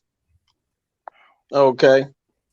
Yeah, that's what it is. We're at 9%, guys. Damn, that's badass. That's 40% APR. 40% annual percentage yield. 40%. 40% every year. So I got a question. I got a question. Fire. Who's gonna buy Hex now? Anybody that wants to make interest. Who's gonna buy Hex now? Anyone that likes making money on their money. Anybody that wants to make interest. You can't put your money in the bank and gain more than 2%. Yeah. You can't buy bonds and make more.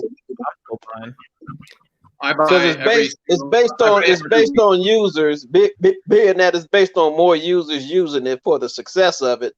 Yep. Mm-hmm. Who's gonna buy it? That's the question.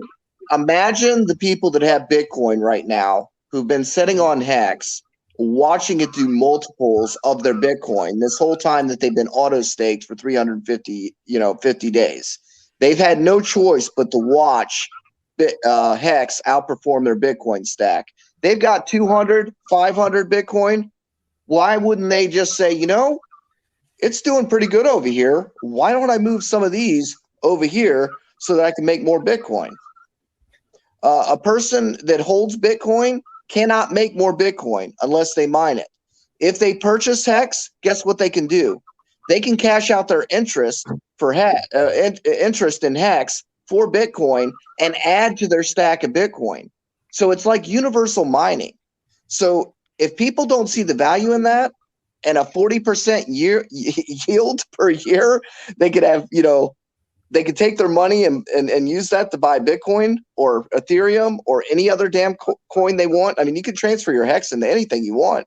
You don't have to buy crypto anymore because you have enough Hex that you can actually take that and use that interest to buy whatever you want and restake your principal.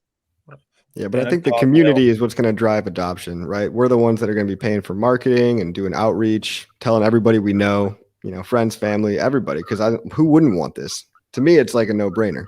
Why wouldn't you? I don't have to feel bad about promoting Hex, Well, at the launch, there was one person, which was Richard. And then, a month after the launch, there was dozens of people that were putting their public face out there.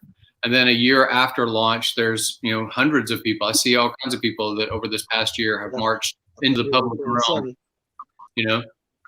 Yeah, I started a whole YouTube channel just to promote Hex only, no other coin. And a lot of other coins right now feel like they're pretty overpriced, and Hex feels like it's right there at the bottom. And we just got done with like the scariest event that's ever going to happen in Hex.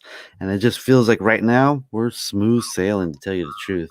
This feels like a very, very comfortable bottom that I'm very comfortable putting money into, to tell you the truth. Buying Hex under a penny, man. I've been saying this for quite a while. Jesus, dude, you're winning right now. You really are. Yeah, I got in on my staked Hex at, I think it was 0.007 around there. There we go. 007. There you go. Well, you So got 30% on your stake tax at least, so that puts you exactly at about 0.007 because you got your 30% and it's at 4. So If it makes you feel any pretty better, I close. bought a whole bunch at 0.009. Yeah, I bought a little bit at 0.008. But hey, I've also bought a lot of the lows. I So. bought some I during bought the some live stream, 24 hour at 0.00028. I was like, oh, sweet. Yeah. Yeah, Naga, Not- just whatever you end up buying, man, just fucking, I mean, no financial advice and shit, but like, man, just set a stake every month, man, and just keep collecting on that interest, dude. Just sit back and chill, dude. That's all you have to do. I mean, how long have you been holding XRP for, man? It just barely pumped, man. After all these years, this shit's been a stable coin. And it's a stable coin that's paying you nothing, dude. Like, for real, it's like me when I was holding my Litecoin. Litecoin wasn't doing shit forever. I wasn't earning nothing on that. Like, it'd be nice if my Litecoin, if I held it in my wallet and it paid me 5% a year, that'd be nice. But yeah, even if Litecoin didn't go up, getting the interest. If you woke up 5 years from now and you had 100% more Litecoin in your damn wallet, yeah, I'd be like, okay, cool, right? But no, it's just fucking sitting there. Like, no, you want income producing assets. It's like having a shit ton of houses that pay you fucking a check and stuff. Gary knows about this stuff. It's like having a bunch of dividend stocks that pay you stuff. You want stuff that just keeps paying you mailbox money. Just every month, like, oh shit, nice little check. And the crazy shit about that is the check keeps getting bigger every fucking month. Every fucking month, it just keeps getting bigger. That's like the beauty of this thing, man. The daily payout today was like 5. Help me to understand this. All right. When Big Payday came, I came upstairs from the casino floor just to see what's going on. Yep. And all of a sudden, 98.5% of the hex was staked. I was like, damn, that happened fast. Let me explain this to you. It was like a simultaneous buy and sell. I'm like, what the hell? It just seemed like some funny business was going on. Let me explain this to you, Naga. So HEX is set up to protect long-term investors. Let me say it again. HEX is set up to protect long-term investors. So there was a piece of candy sitting out there, or a cookie jar out there that it was supposedly full of cookies. Nobody opened the jar yet, right? So all the little kids got excited about the cookie jar. And what happened was, what were they going to do with that cookie jar? They were going to open it up and steal all the cookies and eat it, right? Well, HEX ain't like that. HEX is about long-term gratification, long-term gratification, not a short-term gratification. So why would this project, or anybody who cared about this project, want to allow people who were just showing up on last day to come in, grab all them cookies and dump it on the heads of the people that actually believe in the project, that actually pump up the project, that actually give it its validity? The long-term stakers are the one that give it its positivity, its validity, its stakeability. So the people that actually sat in it, like myself, for 5, 10, 15 years, we're the ones that were going to get dumped on. They were going to come take our coins and dump them on the market. And then they were all going to go run. What happens when you take a coin and you dump it on everybody and then you all sell it? What happens to that coin? It gets dropped to the bottom. And then what happens? Everybody talks shit about it the next day. Well, that's not what happened with HEX. That isn't what happened. When they did that airdrop, or our big payday, they got a little bit of coins. And a lot of them were pissed, and some of them tried to dump, but it didn't help them none. Because what happened was the price stabilized. And they had took a dip. What's that? They had less coins to dump. They had less coins to dump on our heads. And it didn't hurt the project, because we're still sitting. And, people are calling it all-time lows because they look at a piece of the chart versus the historical chart, which puts us way, way up. So that's what happened. And that's what this is. HEX has a good whale actor within it that is actually helping to stabilize the system. And that's what happened. And it just took the bad actors out of the equation, and it dumped on them before they could dump on it. That's what happened. So And this the is price really this is called retraced about a month. Hold this on, is Johnny. called an OA guy. What's that? This is called OA. OA guy. This is the OA is supposed to be like Hex or Toki Takatoko. Beautiful. Toshi Nakamoto. So This is it was I like all Naga's way OA. better. Naga's is funnier. Keep saying it that way, please. It wasn't all OA either. There were a lot of traders that came in with very large stacks that literally stake. did stake for one day, and that is what encouraged the OA behavior. Is the fact that there were a lot of people that were intending to purposely and maliciously dump the price before anybody else could, and they probably have the trading bots to do it. So if everybody would have tried to run out and tried to cash out on big payday, that price would have bottomed out, and a lot of that would not have recovered. But because of that activity was seen, and the OA did go into action, and it did break that up. And as a result, we're back to where we were a month ago. No big dip, none of this doomsday shit, none of this Hex is going to zero shit. It's done. It's done. The people that are still trying to sell the price down, they're having such an inadequate effect. And they're still trying to sell the price down because they're hoping to sell the price down to shake everybody out so they can get back into a lower price. And it's not working. And we've seen this a couple times where people have exited Hex and tried to sell the price down and have failed. They move the price and they move it right back to where it was, and they're out. And I have never seen a cryptocurrency ever that is this damn resilient. It just laughs at this whole, you think you're going to manipulate me shit. So if you think you're going to try to manipulate Hex, it's not the coin for anybody. If 9% of the people are staked now, it's right below 10%. 9% of the people staked now. That means 90% of the people are not staked. Where are those coins with the OA? I mean, those coins exist somewhere, right? Some are with the OA. Some are with the OA, and a lot of people dumped them, and a lot went right on the market, and a lot went into liquidity. And yeah, so they're out there, yes, but we are down to 9% now, and we are earning large amounts of interest now based on what we have staked and the terms that we have staked. 40% APY. I also imagine a lot of people maybe got upset and decided to unstake, emergency unstake and leave. Yep. You know, they're like, right, and that's all right. Cabana's so right. Cabana's so right. What do you say? He's like, Naga's understanding of Hex is probably still 90% of more than the crypto community. That's so amazing. And Naga winning out here. Naga's got those Genesis shares, man. God damn, bro. Hell yeah.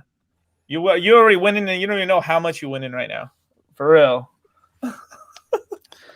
Yeah, when you take a step back and you look at okay, it, so I can go. I can go to Staker app and pull up everything. Staker.app and my put your personal address account. in there. Yep, exactly. Yeah. Okay, just put my address and in it'll there. look Okay. at your stakes. It'll show you the percentages. It'll show you the macro. Got several addresses. That's okay. You can take as many as you want. It'll take them.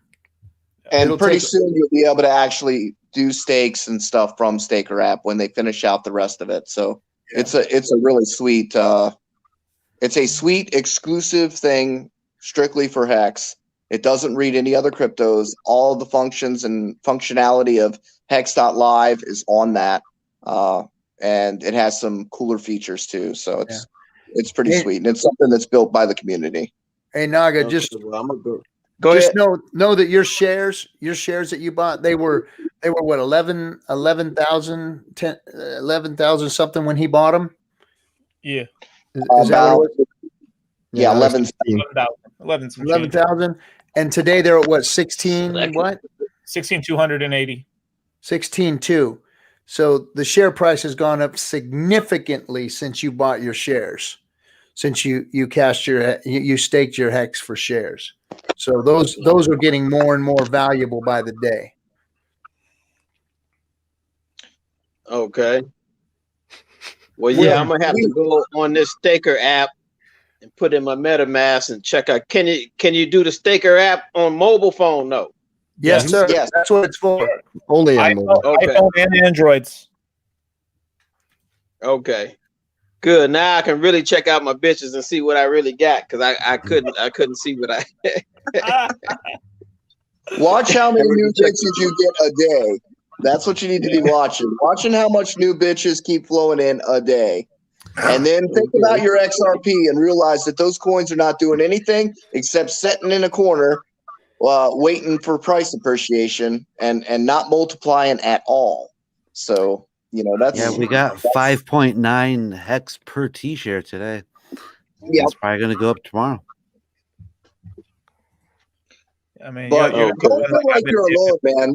We are a community, and if you yell at us and say, "Hey, somebody tell me," we're going to come out and we're going to show up and we're going to say, "Hey," and not because we're dicks, but because we want to help you out. We want to help you understand, and we don't think you got all the information, and you kind of got into this thing and thinking it was like a normal coin, and it's not. Hex is like got so many moving parts that it takes months to really wrap your head around all this activity that's going on and why the things happen the way they do and how it's balanced. But the point being that it is something for the long term. It's not something for the short term. So it does train people to be a little bit more, look towards the future a little bit more than what they can make right here and right now. So it is a savings account. If you look at anything else, you might look at like Uber and say, does that have product market fit? Do people want to drive themselves, or are they comfortable enough to pay a small amount for someone else to drive them? Uber, the stock will go up and it will go down. There'll be scandals. There'll be changes in the leadership. There'll be maybe they'll even change serving California. And so you'll see the stock of Uber be volatile or move. But that doesn't mean that it doesn't have product market fit and it's not a long-term investment of return, right? It's going to give you a ROI.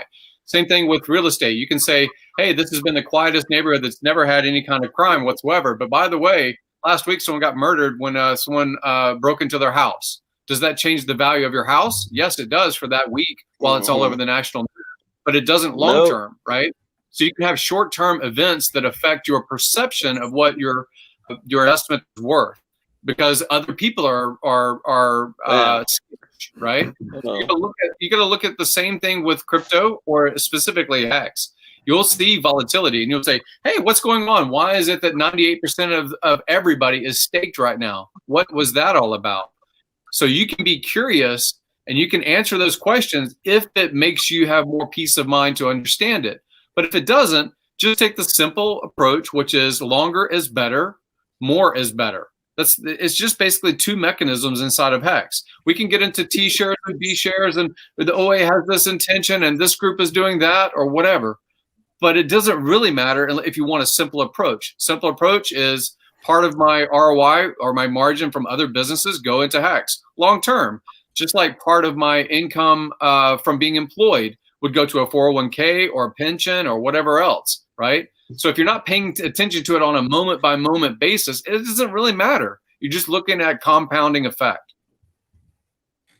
I mean, we look at our crypto assets all the time, but seldom do we not all day do we check our bank account, right? We go, oh, well, I got to see if my bank account changed in the last 5 minutes. Let me see my bank account again. We don't do that, right? If you think of Hex more like a bank account, and then you could do whatever you want with the rest of your money and flip and do and trade and whatever, but treat your Hex like a bank account and just watch it grow over time. I mean, that's kind of your it's kind of your backup plan. If the short-term plan don't work out, at least you got a long-term plan engaged too. If the short-term plan works out, great. You also have a long-term plan that's going to back you up. So yeah, long-term stores of value over like thousands of years have been works of art, like the wealthy people that can have a work of art commission, and then it preserves value over time. Estates and real estate that has preservation of value and increase in value over time. So if you buy a house, you usually don't check the same day to see what it's worth, because you just paid the top of the market. You paid the top of the market plus the broker cost, plus the closing cost. So you were the market. You bought it, right? The same thing with any other kind of a classic car. I wouldn't say ones that are just off the lot and there's thousands of them. Classic car, you say this Ferrari, this Corvette, this whatever sold because it was 500. This is the only one that was available, and people paid 100 grand for it. Okay, you were the market, and then that sets the bias, the recency bias for the rest of the people that have those other 499 Corvettes. They say, "Oh, my car must be worth 100 grand because this guy sold his, and mine's about the same." It's the same sort of stuff inside of the HEX ecosystem. Your value of your token is what you're willing to sell it for. If you're not willing to sell it for that price, don't do it, right? I'm just pretty excited. I'm excited to see what this is going to look like in 5 years from now, because I know everyone here is going to probably be here in 5 years. I know I am, and this is going to be great because it's not going to stop. It's not going to go anywhere. We're not going anywhere, and I think one of the problems with all those other coins from like way years ago, and the reason why they never went anywhere is because they never had a community like ours, and we are really incentivized to be here. All right. I mean, I got 15-year stakes. All right, you guys, hold on one second. I'm gonna do something here. Naga, are you all right, bro?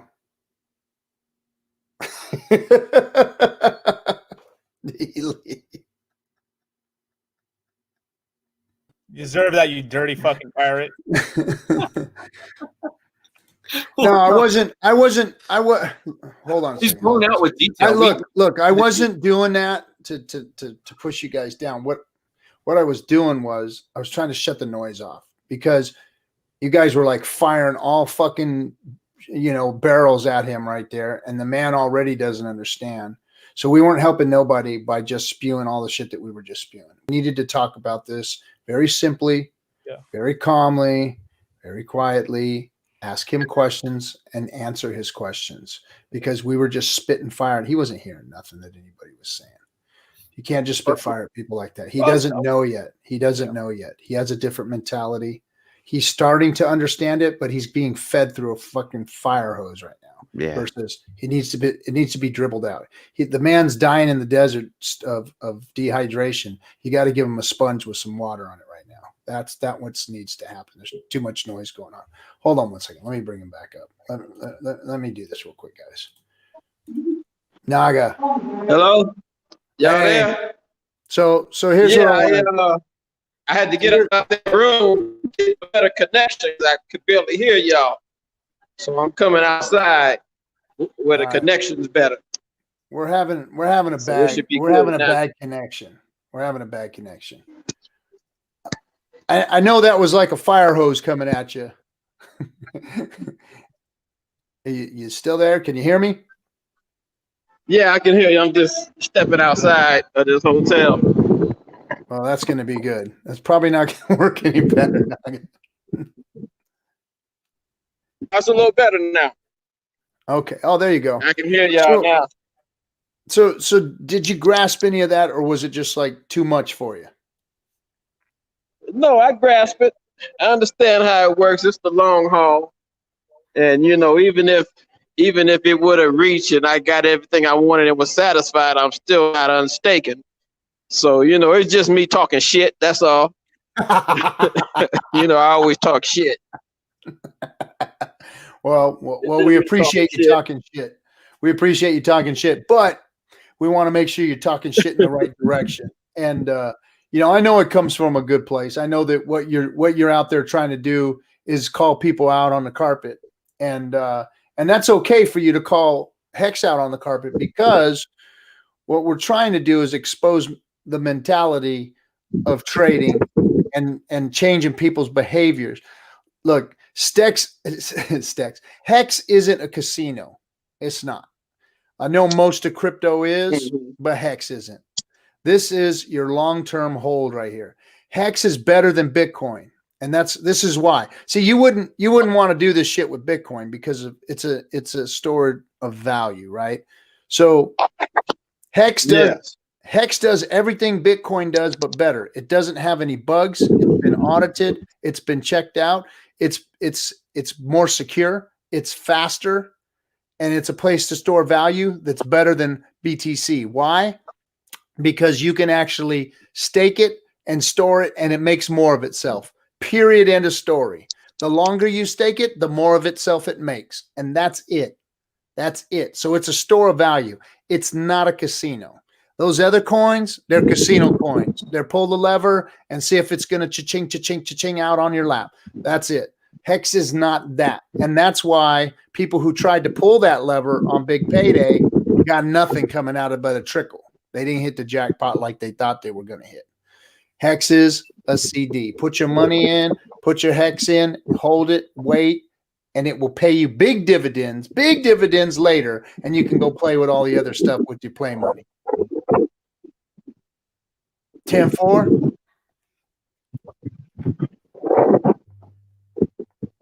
Savvy, you know what?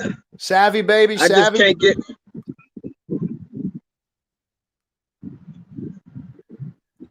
Hello? What? Yeah, go ahead. Can you hear me? I can hear you. Can you hear me? Yes. Okay, because I'm having problems. I'm having problems hearing you, man. I got a bad connection from hearing you for some reason in this hotel room. All right. Hey Naga, it's getting too crazy. So I'm gonna let you roll, bro. You go ahead and go play in Vegas, and then come when you get home sometime. Come back and talk to us. All right. Yeah, I'm gonna go on that Staker app as soon as I go back upstairs and see what I'm looking at, and if it's all good, I'm gonna post a tweet about it. All right, my brother. Hey, anytime, bro. Anytime. Drop me a DM if you want to sit down and talk. I'll be glad to sit down and talk with you, man. Okay, yeah, man. Appreciate that. All right, Naga, you have a good one, man. I'm gonna throw you off the stream now. All right. All right. Have fun in Vegas.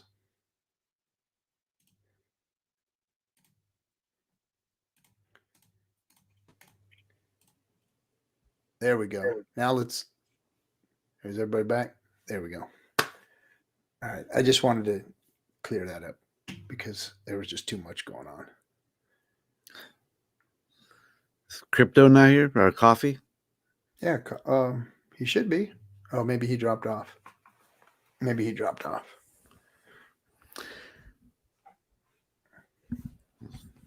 So, gentlemen,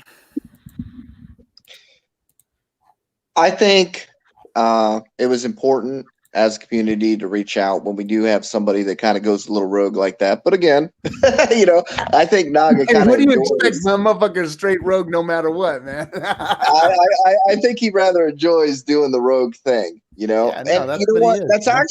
That's actually kind of beneficial for us because right now the haters are very, very desperate for someone to speak what they want to hear. And they want to hear right now people complaining about Hex. They want to latch on to that. They will promote him. They will take them under their wing and say, told you, man, and just let him rant. And then guess what happens? Hex is going to take another jump, and it's going to rip people's faces off. And then everybody's going to be sitting there all dumbfounded again. I mean, come on, we already jumped market cap again because of the increase of supply and the fact that none of these damn market caps understand how to, that it's a vanity metric and Hex is designed to outdo that metric, and they're going to have to create some new shit to keep us repressed.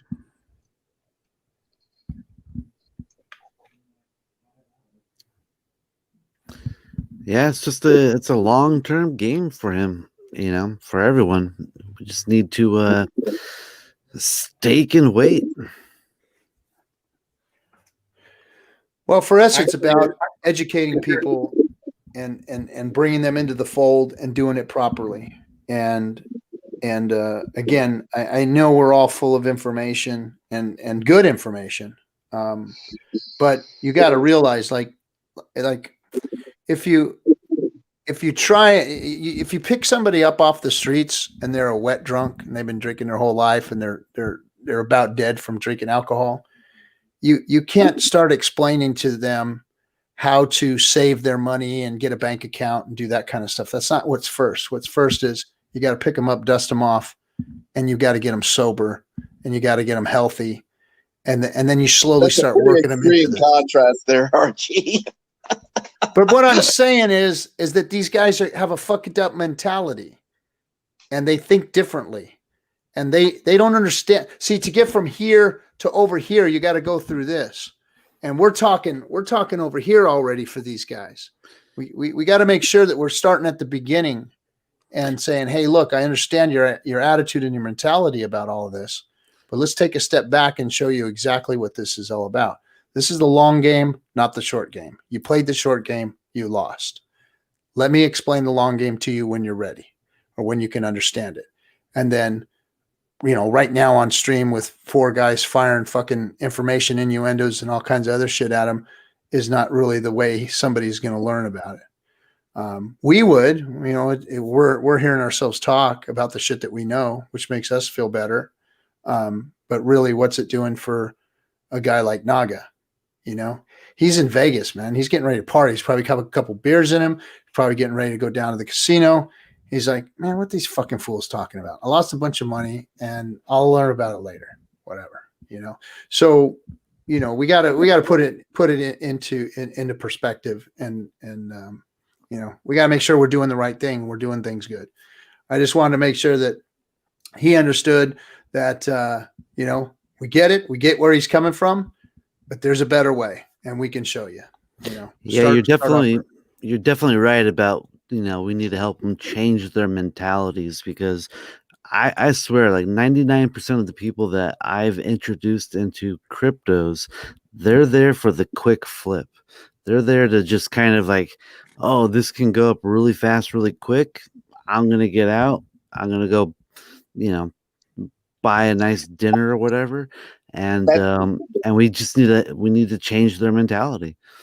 It's going to be more difficult to try to change the mentality of the crypto space than it would be to change our approach to marketing. I think the crypto space in general is followers. They're going to jump on the next thing that does well. And in order to get their attention, we just have to do well. They will follow.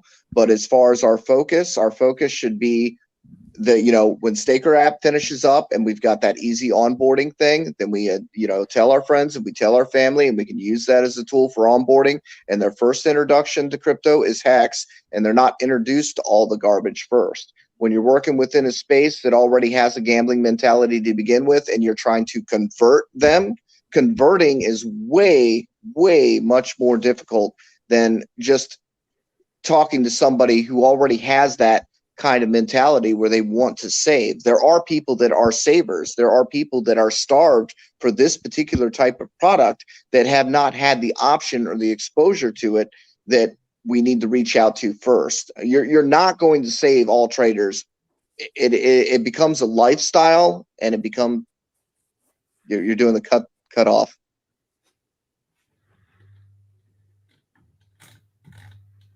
I'm seeing you do this, RG. No, I was just scratching the beard. That's all. No, I've got your. I thought this was John. You're doing it again. No, I was going like this. I've got your level right. You're not killing my ears. So I've said that for Thanks months. For the dynamo. Is exactly what you just said, which is the more and more like that Pareto rule, right? 80% of the effort that you make is going to fall on deaf ears. 80% of what you vocalize and tell the community is going to fall on deaf ears. It's going to get you nowhere. It's going to get the community nowhere. It's going to make the price of HEX change not one iota. Only 20% might land somewhere inside of the crypto cynic world, and of the person that's only been in for 6 months. Even they don't have to be like OG and say, "Oh, I was back here in 17 and 14 and 13, and I've seen this cycle before, and this is playing out again." I think that we spin our wheels by saying, "Please let that token go up. Please let it happen. I just hope it happens." Well, you can make it happen because you can build a business of your own. You can be an influencer if you wish to be called an influencer. I don't like to be an influencer. I like to teach people things. How can you make money conventionally? Okay, now that you have a good profit margin, why don't you use that somewhere? Maybe they're going to choose to use real estate. Maybe they're going to choose to do classic cars. Maybe they're going to have comic book collection. I don't give a fuck. But they are going to choose their own store of value. I would prefer it to be HEX because I look at the math and I believe in HEX. But the more that people say, I need to convert an XRP guy, or this person has influence on TikTok, or that person, they were the Dogecoin of the week fucking guy. I don't give a fuck. Those guys, they're just flashes in the pan. I'm not trying to hurt anybody, but I'm saying it's wasted energy and effort. It has a very low potential of conversion. It has a very low conversion. The only reason that you think about all of the cryptos that were not able to do a claim for Hex, it was only Bitcoin people. Why was it only that? Because those people were probably OG long enough, or they were sitting long enough where they could have a free claim and then cash out into Hex, convert into Hex. Everybody knows most shitcoins are going to continue to be shitcoins. There's not a lot that's going to revive out of 2017 from the ICO fucking mania. There's not a lot of coins that are going to come back. Really, the namesakes, the top 10, top 20, that changed since over the past 3 years. So Bitcoin is the one that at least was giving the opportunity to sit, be locked, and watch Hex grow and pass the performance of Bitcoin. I felt like I was getting cut off. Yeah. So what I put my energy over for the next year really is not so much about conversion. I don't even like to talk. Honestly, I don't even like to talk in Telegram anymore because it is annoying. It is frustrating. I feel like the it's not evergreen. If you can create content, if you can put something in YouTube, fine, because you can distribute it inside of Telegram. You can put it on Twitter. But most of the time when we put these hashtags, hashtag Hex, hashtag BTC, hashtag ETH, what the fuck? We're not even talking to the bigger pockets guys that are talking about real estate. Not talking to Patrick Bet David that just talked about it the other day, right? So when Motley makes his effort to reach out to Ben Mala, a guy that's $100 million worth of portfolio worth in Florida, that guy doesn't know jack shit about crypto. That's the target. That's the market. That's the no corner. That's the people that have wealth and other assets and can say, hey, $5,000 isn't that big of a deal to throw at something. It really isn't. Everybody inside of crypto is sitting there with, a lot of the crypto people are like, I want my $500 to be $1 million tomorrow. Fuck you. Fuck you. That's not an investment. Right. And the kicker is the commercials that we have, again, it's like even the latest one that was promoted on TV. You want to get rich? Again, we're looking for those 5-minute, people that are looking for a quick buck. We have, we've got the video running on YouTube with the bunga thing. We look like a cult, and all of a sudden somebody paid money just to get that out there and get that on people's videos. That is not going to help our cause. Like those whiteboard videos and stuff, if you take the latest whiteboard video with the guy in the hat, but you cut off Richard's last part there, because you can't have Richard at the end of the commercial saying, and we're kicking the fucking shit out of everything. You take that part off, that video is this stuff is great. This is fun for us. But as far as the marketing program to actually reach new investors, that's not what we need. Swiss on Twitter was talking about the point where we have to come to a maturation. We have to do second phase. We have to do, we have to reach out in a way that looks professional and not such a way that looks like we're a bunch of fucking pirates. All right, we might be a bunch of pirates, but it's not the point. The point is, if you want to get that reach out there, there are certain things that you have to do. And if you want to just draw more rabble and cause more volatility, then you go ahead and you continue to promote it, use that scam juice. Yes. Did it get us started? Yes. Did it work? Yes. But we're at a point where we have to hit that maturation state where we're going to appeal to people that have money. Speak for yourself, not me. Well, your show is your show. Well, I don't know. I do remember a couple of months ago, RG dressing up like a banker and Litecoin dressing up as a banker. So there was this narrative in the past that we need to approach new pockets of money. Well, I'm not talking about this particular platform. I'm talking about using other platforms. No, and it's coming. That's it's coming. We're barely a year old. We're barely. Let's see. How did you like kissing my ass? What did he say? Is that a personal message? Was that an email? What are you reading? I don't know. Somebody they cut it out. Guys, let me read that shit at least. I was like, Nagabo says something. Well, I don't know if it was Nagabo or somebody said it was Nagabo. How did you like kissing my ass and sticking my dick in your mouth or something like that? Oh my god. Oh my god. That was pretty funny. That was pretty funny. that was pretty damn funny. I like it. Pirate is fun. We see these bulls whenever a new pocket of money gets hit, right? So originally it was the cypherpunk. This is the gold and silver guys that got crypto kind of launched as far as a store of value and things like that. Even though they're counter to, they want their metals to rise. That was really the early pool that supported Bitcoin sound money principles. And then it was the soy boys. Everybody likes to bash on the soy boys of Silicon Valley, but that also pumped 16, 17, 18. That's what that was. That was hitting new tech money. The next narrative is your 401k and your pension ain't going to do shit for you. I mean, you already put 20 years towards something that probably is going to be hyperinflated away. So what are you going to do? And you need to look at other options. Everybody that has any management of a hedge fund or anything along those lines, they are looking right now to say, how can I get 7%? Because it's required by law. By law, they have to get 7%. How are they getting that? Where are they getting that? They actually have to go further out on the risk curve. Before they might have said a municipal bond, a T-bill, or something along those lines, but they can't, by law, hit the minimum requirement, which is 7% for a pension to actually pay off what people believe it's going to pay for them for selling their time for 30 years. So they have to look at further out on the risk curve. And crypto, for good or bad, is going to be a bucket. Out of that bucket, I hope that HEX is a shining example because it's code and it lives up to those principles that crypto started out with 11 years ago. And yeah, it's getting back on track because of HEX. Yeah, we're going to have to, like I've said before, promote building a 401h instead of a 401k. Have that be a passive income, market this thing as a passive income generator. But yeah, hey guys, I got an early morning tomorrow. It was fun hanging out. I got to get going, but all right. Thank you for the talks, and have a good night. Have a good one, bro. You too.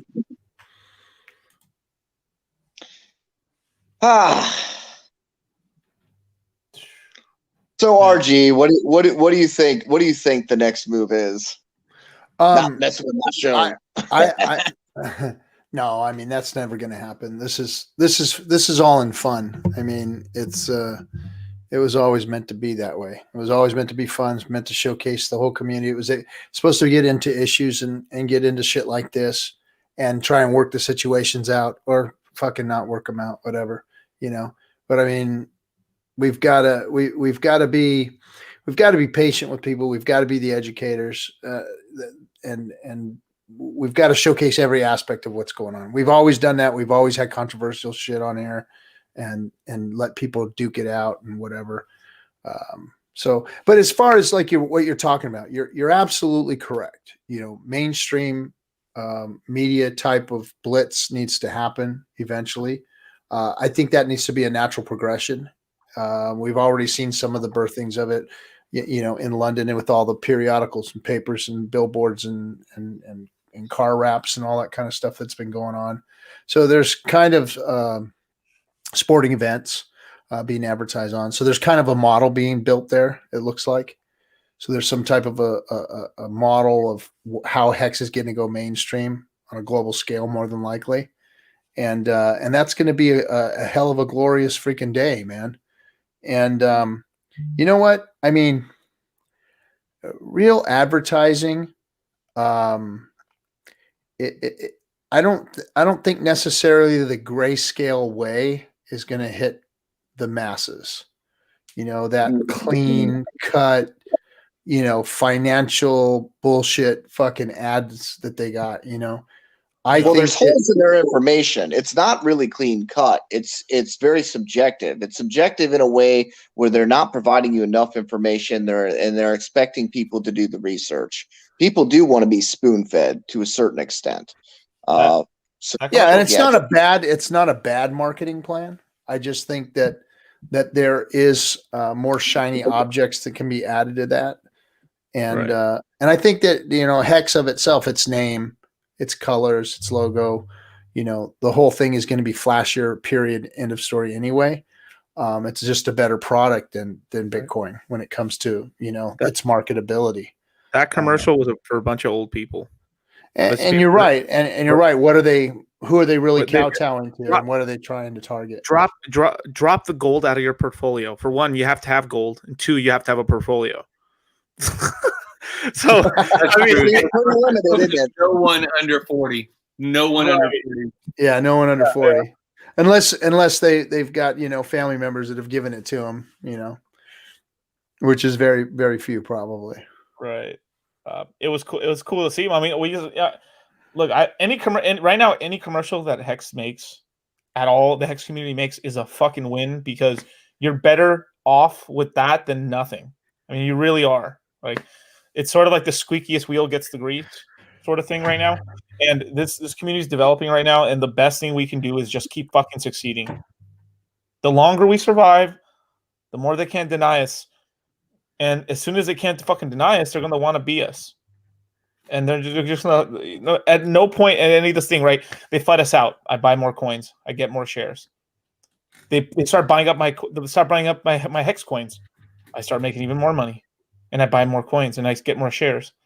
And so it's nowhere do they affect me negatively, really.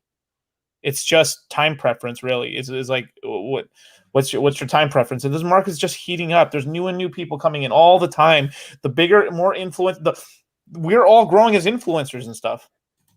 Like, I've got a plan in the next coming months to get on a lot of different types of shows, and that exposes things. The same thing how I've got people in different communities, high up in a bunch of other communities, top 200 holders, people with millions and millions of dollars that know about Hex now, where they wouldn't have heard about it.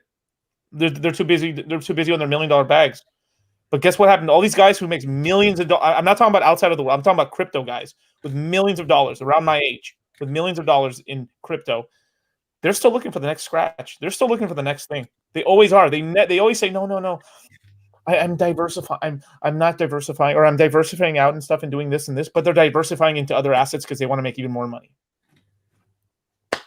Like, what the fuck are we talking about here? I mean, it's just, we just keep working, we keep growing, we keep making videos. RG's out here doing tons of work, funding Jim, Johnny Chaos. It's just, we just keep grinding, and I don't see no other community grinding like this. I've never seen a community grind like the Hex community grinds in general. Right. I've never seen such an amount of talent and different people from different aspects and different perspectives altogether.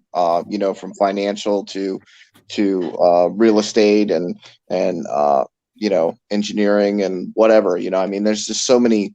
We've got video editors, we've got devs, we've got you know, everything you could think of under the sun, and we all have this belief and this one cryptocurrency, and it's even brings people out that wouldn't normally talk about this shit, you know. So it's one of a kind. And I mean, I guess that's how you know you're on the right side of history, when people are drawn to it like a moth to a flame, you know. Yeah. Hey, there you go. Toby wanted do that in your Twitter. Check your Twitter. Toby wants. I got like 4,000 messages that Toby wants on the show. So I'll yeah, only 4,000. Well, why not just pull his ass in here and be done with it? No, I did. I sent it out. Oh, you sent the link? Yeah, I sent it to his Twitter. Sorry, I've been drinking a little bit. Oh, what have I told you about? What have I told you about that? I know, but said I was going to put a. I've got self-control. I've got some self-control. I don't go fucking ham. There's people that they keep, you know, but I'm relaxing right now, man. I'm having fun doing all this stuff, and it just makes me giggle. It just makes me giggle, dude. Like how people are acting. Try holding on to some coin through the whole bear market when your leader fucking dumps the shit to fucking nothing, and everyone's fucking calling you a fucking idiot. And why you're calling yourself fucking Litecoin Moses? Why are you in the Hex community, Litecoin Moses? Why didn't you dump that piece of shit, Litecoin Moses? Like, come on, you guys ain't doing nothing to me, man. Really? I mean, come on. Like, these futters and shit. Like it's almost it's so stupid. Yeah, there. That's you know, you Yeah. finally did it though. Look, dollar cost crypto. Yes, sir. I know. And you love it. You love it. Yeah, I do like this name. It's really cool. And I still hold some Litecoin, but I got more Hex. I got way more Hex. Well, at least got you admit it well. You I admit miss it the well. Moses. I miss the Moses and the Jesus and the. You Oh, know, I'm still here, baby. Shit, this is Hex Jesus, man. This is I'm okay. still Hex Jesus. Just try not to become Judas. Yeah, don't be Judas. We already had one of those. I always notice anyone that calls himself Jesus in any community always ends up turning into a fucking Judas. Let me say something real quick here. Yeah. Clarkson, no, you can't be on the show. I usually don't bring other people on, especially on the Monday, Wednesday streams, because we try and bring guests on. If we have room, we allow the Cutthroat room to come in, which is the two gentlemen down below us here. They belong to a group of guys in Discourse Syndicate that have been on the show regularly, that have, you know, dedicated themselves to helping out the show, being part of it. When we first started, when we couldn't get anybody on the show, they'd come on and just talk to us. So they've helped out the show. So they have that privilege of being able to come on here. You know, unless we have a guest that we're really spending time with, then we keep them out too. But on Fridays, Friday's your show, bro. You could come on Friday on the FN Hangout. We call it the FN Hangout. Friday nights, I open the stream up. Whoever wants to come in could come in. You know, so that's what we do on Friday nights. It's your show, so really you can come on here and speak your piece on Friday night.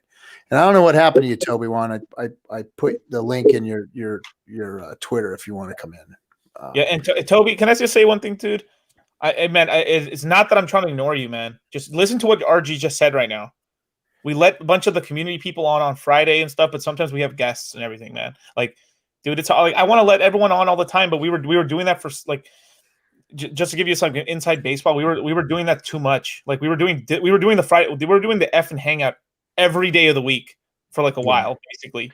And it got to the point where we had 9 people on here all the time and nobody could fucking say. You basically had to say, yeah, and fuck that dude. Yeah, fuck that shit. And then the next guy, we basically had to yell like an idiot in order to even say anything, to even get any airtime, right? And look at this, 4 of us talking here. Look, you hear everyone's opinion very well, right? Everyone's taking until I start talking. It actually becomes overwhelming, and it doesn't provide entertainment or information. It just sounds like a bunch of guys talking over each other all the time, and it's not good for the show. I do like if you look at the top podcasters, the people actually doing stuff. Obviously, Joe Rogan does a one-on-one kind of scenario. He does have people that bring in video and media on the side that he'll do an aside conversation with. Patrick David, who's Valuetainment, he does different episodes. Ones are where he's making his narration one-on-one. He's just creating content for you directly. But then also he'll have his usually it's like 2, maybe 3 on the other side of a table. I really like that format. I feel like he's like RG. He can speak his mind, but he also gives enough space for the other participants to speak as well. So I like that frame. Friday night hangouts, it's great when there's like a big event and there's like 10 people that want to be on there at the same time. But yeah, it's mind numbing and it's too much for me. Don't erase it. Oh, damn it! Don't erase them. RG's like, the hate feeds me, the dark side of the force. I love it when they talk shit like that. That one was I was going to be riding some dick or something like that. Oh my, really? What? Yeah. Wow. Yeah, but the FN Hangout, I love it. I really do. Like, dude, it's so fun. It's so fun, dude. And then too with the FN Hangout, we get random people join up, and then come to find out, half of the random people are now all like they're cutthroats now, and not even just that. They become the coolest people in the community. I've been able to meet some of the people on the FN Hangout, and usually like, wow, this guy's really cool. Then he ends up coming on the next Wednesday show, so we can get more. So we can deep dive even more into that person. Yeah, because there's such gold in this community. Well, that's what we said. You know, we want to bring people on individually so we can, you know, FN Hangout is a great place to showcase or to kind of get to know people, and then boom, we could do a one-on-one with them. You know. which I'm hoping I can try and steal some of Kyle's time again soon so that we can talk to him one-on-one because, man, I did him wrong on that other stream. But no, you didn't. No. You kicked us all out, you bastard. Yeah. And then you guys went and started your own stream. That was so cute. That was so fucking cute. Hey. I did not come for the night. I was like, I get a night off. Screw y'all. What happened to Jason, Johnny? Yeah, Took him out. Yeah, Took him out. Yeah, all right. Hey guys, thanks for all the diamonds and the lemons tonight. Appreciate it. Let's see. Anybody say anything decent? Oh, hey, here he is. So again, like I said, we don't do this often, but somebody was begging and screaming and crying in the damn chat room. So I'm gonna bring his ass on so he can come up here. The privileged Toby Wan, you are here. Speak your piece, and it better be fucking good, man. So I'm gonna put you on the spot right now. It better be fucking good, or else I'm gonna fucking yell at you and humiliate you, and then kick you off the stream. Okay? Damn. In I'm three. going to mute my mic. Wait a second, Toby Wan. Not only am I gonna do that to you, but I've got like 3 Hexicons here, freaking Cutthroats, and my other Cutthroat, Kinetics. You So let I'm gonna him in. put 4 people on the block. Now I'm gonna count down 3, 2, 1, and you're gonna come on. 3, 2, 1, go. Hey, fellas, I appreciate it. What's up, Toby Wan? So Toby. Yeah, the link you sent me was going to dox me. It was connecting me through my Facebook, and it's like I've got my face and everything else out there. I don't want my last name out there just yet. But, in time, perhaps. Work around to get in as Toby. Why Hex. is it Rockefeller or something? You don't want to see your last name or what? No kind of Vanderbilt. Carnegie. Your frustration and your venting earlier and your anger at the fudding bullshit. I totally relate.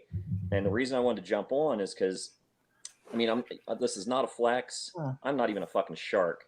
But at 1.2 cents, I dropped enough for a nice Midwestern home.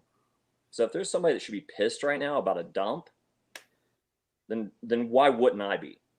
And the reason I'm not is because I did the fucking math. And, so Nagab was on, and I can appreciate you guys trying to reach out to him and explain some things. I think that guy's smarter than he lets on. I think he's a little hyperbolic, and he likes to get people going on his tweets and his streams. He's a fun guy. I get it. But if you look at what he said, and I'm looking over at a spreadsheet I just whipped out real fast as he was talking, he got in at 0.007, right?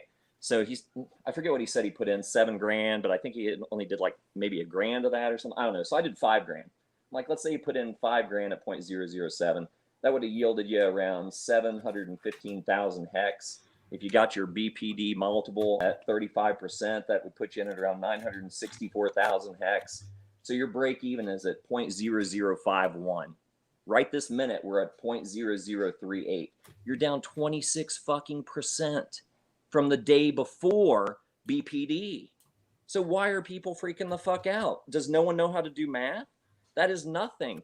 If we were down fucking 85%, like Richard Hart has told us repeatedly as possible, we'd be at 0.0008. Then I could see people fucking climbing the walls, but we didn't hit it.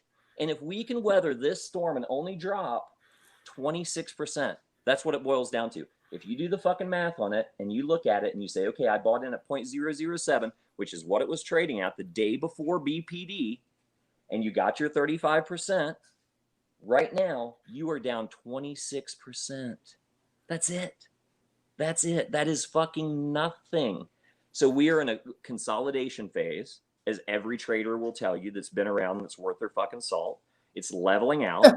All this money, like right now, see him freaking out. XRP went up 43% today. Well, good for you. If you sat on it for fucking 3 years to get your 43%, well, how many of you guys got more than 43% in a day in Hex earlier on? This guy.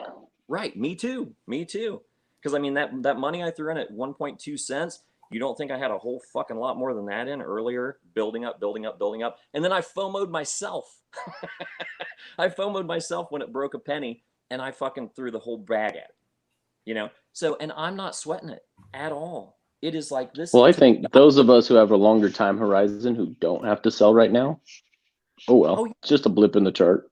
Absolutely. And the thing is, I got stakes that are coming out in December. I also got stakes that are coming out in 2036. I'm staked all the way out. I am not sweating at all. So I see people freaking out, and I'm like, what's with all the hyperbole? Everybody needs to simmer the fuck down. This is nothing. We should be celebrating that that's as hard of a fucking crash or a dump as we got. You know what I mean? Well, to piggyback off of that, the reason I got on, we had the top hats out and everything else, and we looked like a bunch of loons, and everybody talked about how we were a bunch of cosplayers, and they advertised for Hex, not knowing that they were advertising for Hex. It was a great time. Well, I just wanted to jump on and say, hey, you guys excited about the 40% APY for stakers tomorrow? That's a pretty freaking sweet gig. Exactly. Just shy of 40%. Right? Is that thing on your head? What? This? Is that thing on your head, Kinetics? What is floating over your head? It looks like a goofy ass hat you got going there. I got just some Beats headset. That's it. No, the background looks like the damn background looked like you just wore a 6 foot tall top hat. Well, top hats are in this community. Yeah. Just trying to fit in. Just trying to get in where I fit in. All right, Toby. Thanks. You did well. You're not going to get chewed out, but you are leaving. Thanks, bro. I appreciate it. Awesome, man. Thanks. I felt like thanks, Toby. Man, appreciate it. Have a good one. Yeah, buddy. Very valid. Yeah, extremely, good and that's man, freaking, went in with some freaking wevels, man. Freaking went in with some wevels.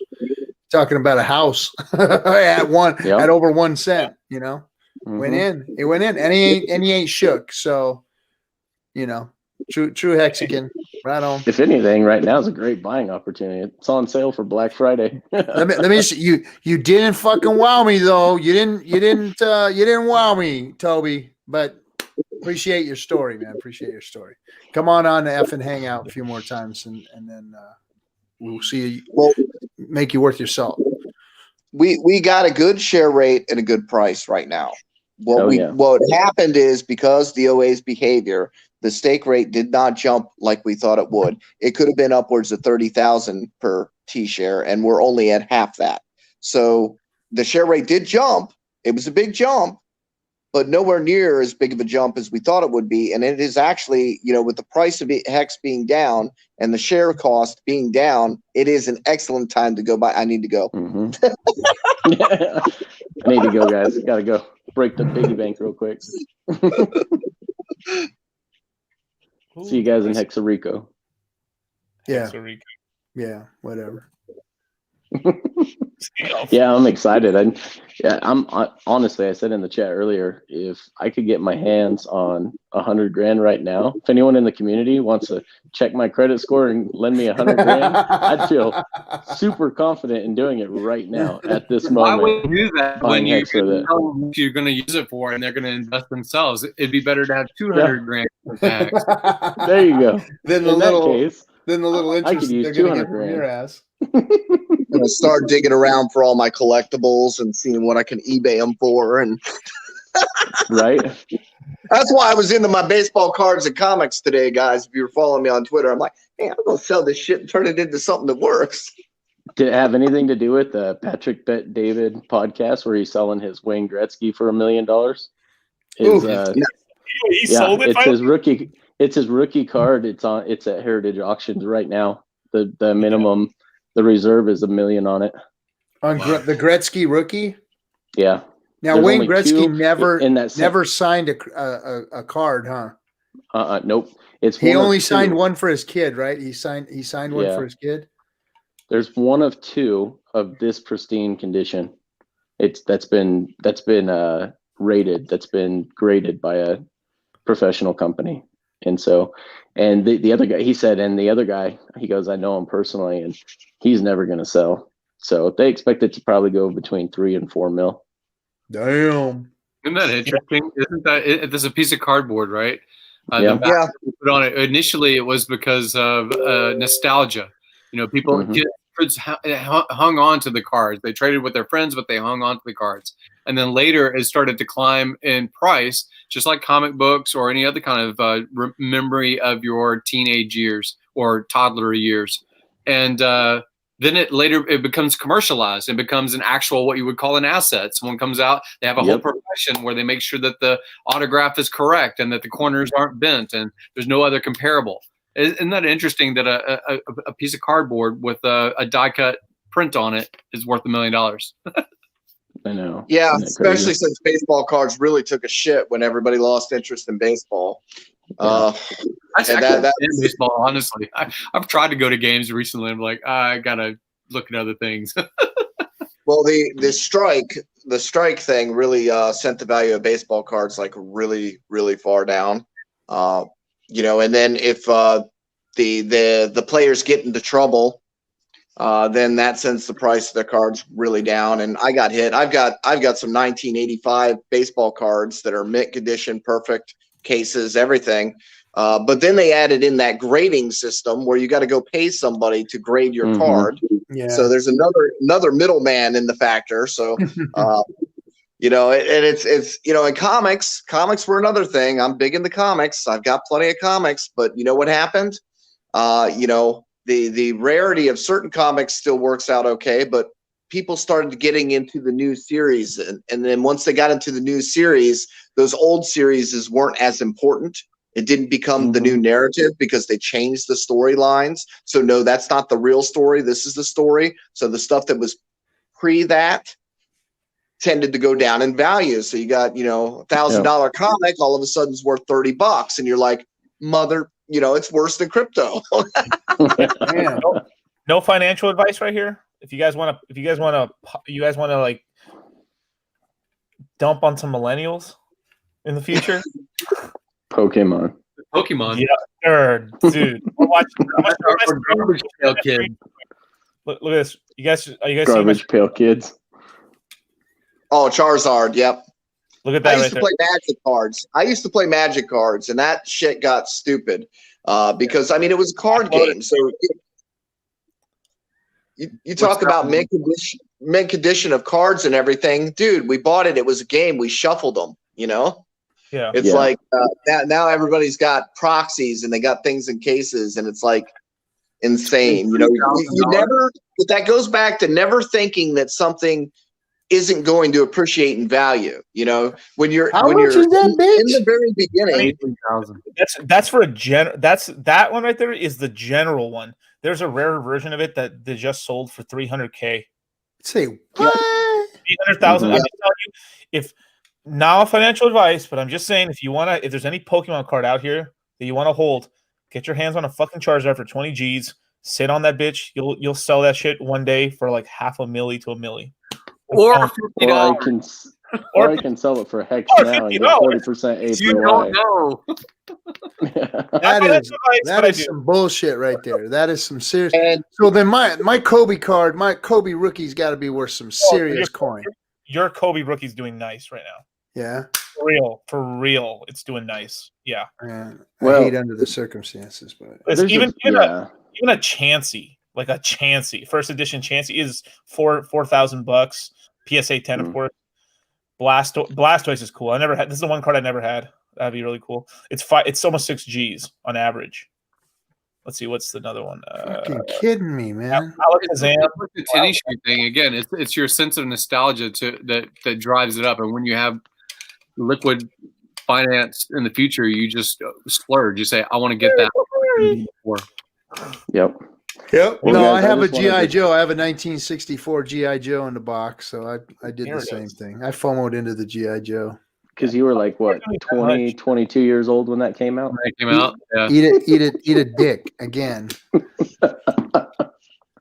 Oh, man. You're like the big brother I never had. Real G.I. Joe. Really? That's it? Who's sending you these messages, RG? What's that? Who's sending you the messages? So one of my admirers. That's all.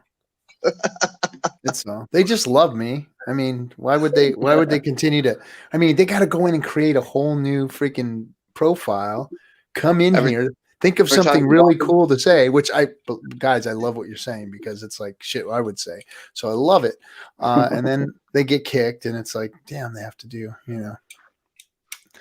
Oh, that Well, so guys, there he I is just again. wanted to hop in and Rector the say- Protector said that's as much as RG3 would pay to ride Nagabo. And you know what? You know why it's I so gotta big? go, guys. We'll see you guys All right, later. later. Just wanted to say, enjoy your 40% APY. Will do. I'll enjoy it. Adios, amigo. People are buying back. Like nostalgia is so insane, dude. Like that's why I know Hex will never lose its value ever. It's just because someday in the future, like, let's just say 40, 50 years from now, I'll be like, I would buy Hex just for fun. You know what I'm saying? It's like that. It's like that amazing. It's like everything. I mean, people are buying like Nintendo 64 games. That's the game. That's kind of the station. Yeah, there you go. Yeah, Greg Harrington. This is great. This is not my expensive shit. This is great. When is well he corrected it, but he tried to say when is big payday? When is big payday? Tomorrow, bro. Man, ouch. Oh, that's good. That's good. That's good. But GoldenEye's sick, dude. Mario Party 2 is the best. All right, we ain't talking about GoldenEye and Mario Party on this show. That's I it. guess I'm let's shutting just- you guys down right now. All right, you guys, let's keep. He shut us down now. Yeah. Remember, I hit that damn button. RG, Yo, you're a little bit older than me, but you still might appreciate it. what is it? What is that? I can't see it, bro. Decepticon? It's Megatron. Megatron. Whoa. Dude, I don't know what those are. I'm sorry. I don't know what those are. 10 years too off. We I had guess. Micronauts when I was a kid. Look that shit up. Yeah, I remember Micronauts. Oh, so you see older fuck too, man. Yeah, I am. Star Wars figures, and God, I burnt and melt and blew up so many of those damn Star Wars figures. Yes, Gun-Ho got blown up with a firecracker in the rubber band. Yeah, Yeah, I look at some of the prices of those things now. I go, fuck. Dude, if you had Jango Fett, bro, oh my god. Dude, I had all that shit in spades. I had them all. You know what I do have those? I have the Star Trek dolls. But anyway, we're not talking about that shit. Toby Wan donated a Ninja Guinea, down 57% on that house, he said, and still throwing guineas, not even a shark. Imagine the real big money. Yep, he is what you would call a dedicated dolphin. Dolphin. Thanks again for the Ninja Guinea, bro, and thanks for coming on and Boba, shit, not Jango. You're right. taking shit. Yeah. So I'm gonna bow out. I've got a plane flight in the morning, but this has been fun. You going back to the Rico, bro, or you heading? No, I'm actually gonna go up to Chicago. I'll be in Chicago and the last. Oh, Thanksgiving. If you're in Chicago, you need to look me up. Oh, you're in Because Chicago.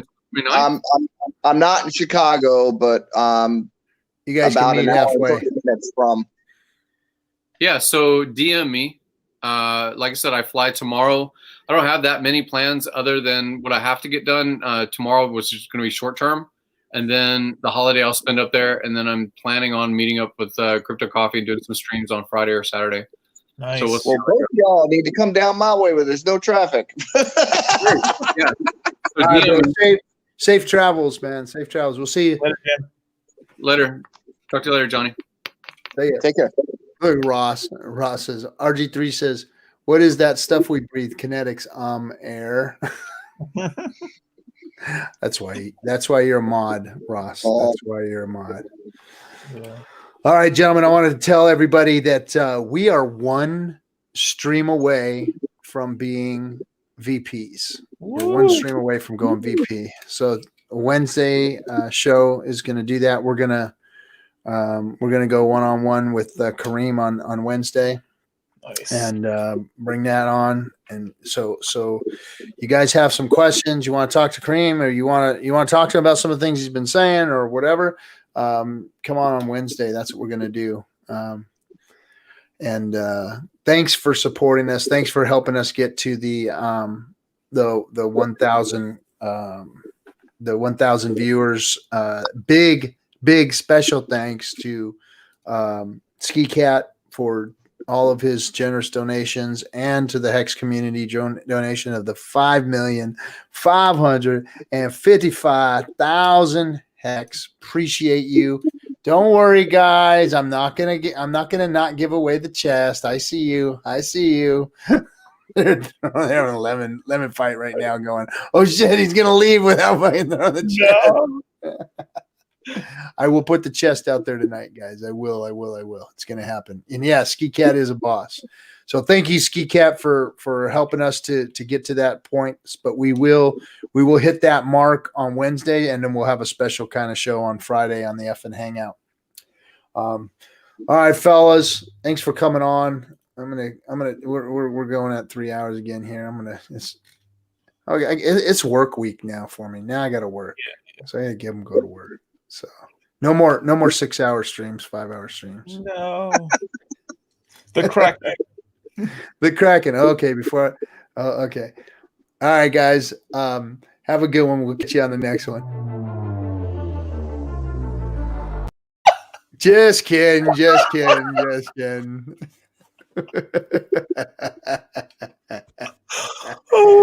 didn't release the Kraken?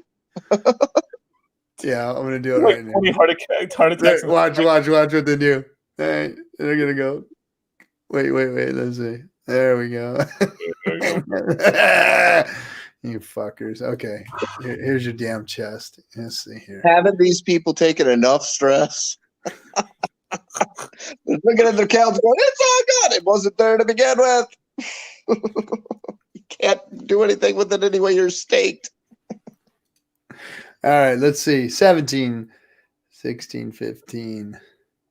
You guys are all treasure chest whores, you dirty ass fucking pirates. HEXCON, we are all whores. They're all booty whores. They want that booty. All right, let's see. 1, 0, and bam. We got Bran got 541. Ross Hex. Damn, Ross Hex, the new man on campus at 311. Cookie Boys, 225. Seth Mendoza, 179. And Hector the Protector at 150. Congrats, all you fucking dirty pirates. I'm glad you got some booty. Divvy it up and don't spend it all in one place. And don't get herpes or anything out in town. All right. Love y'all. Have a good one. We'll see you on Wednesday when we got Kareem. And then Friday for the FN Hangout. An epic VP FN Hangout. Later, guys.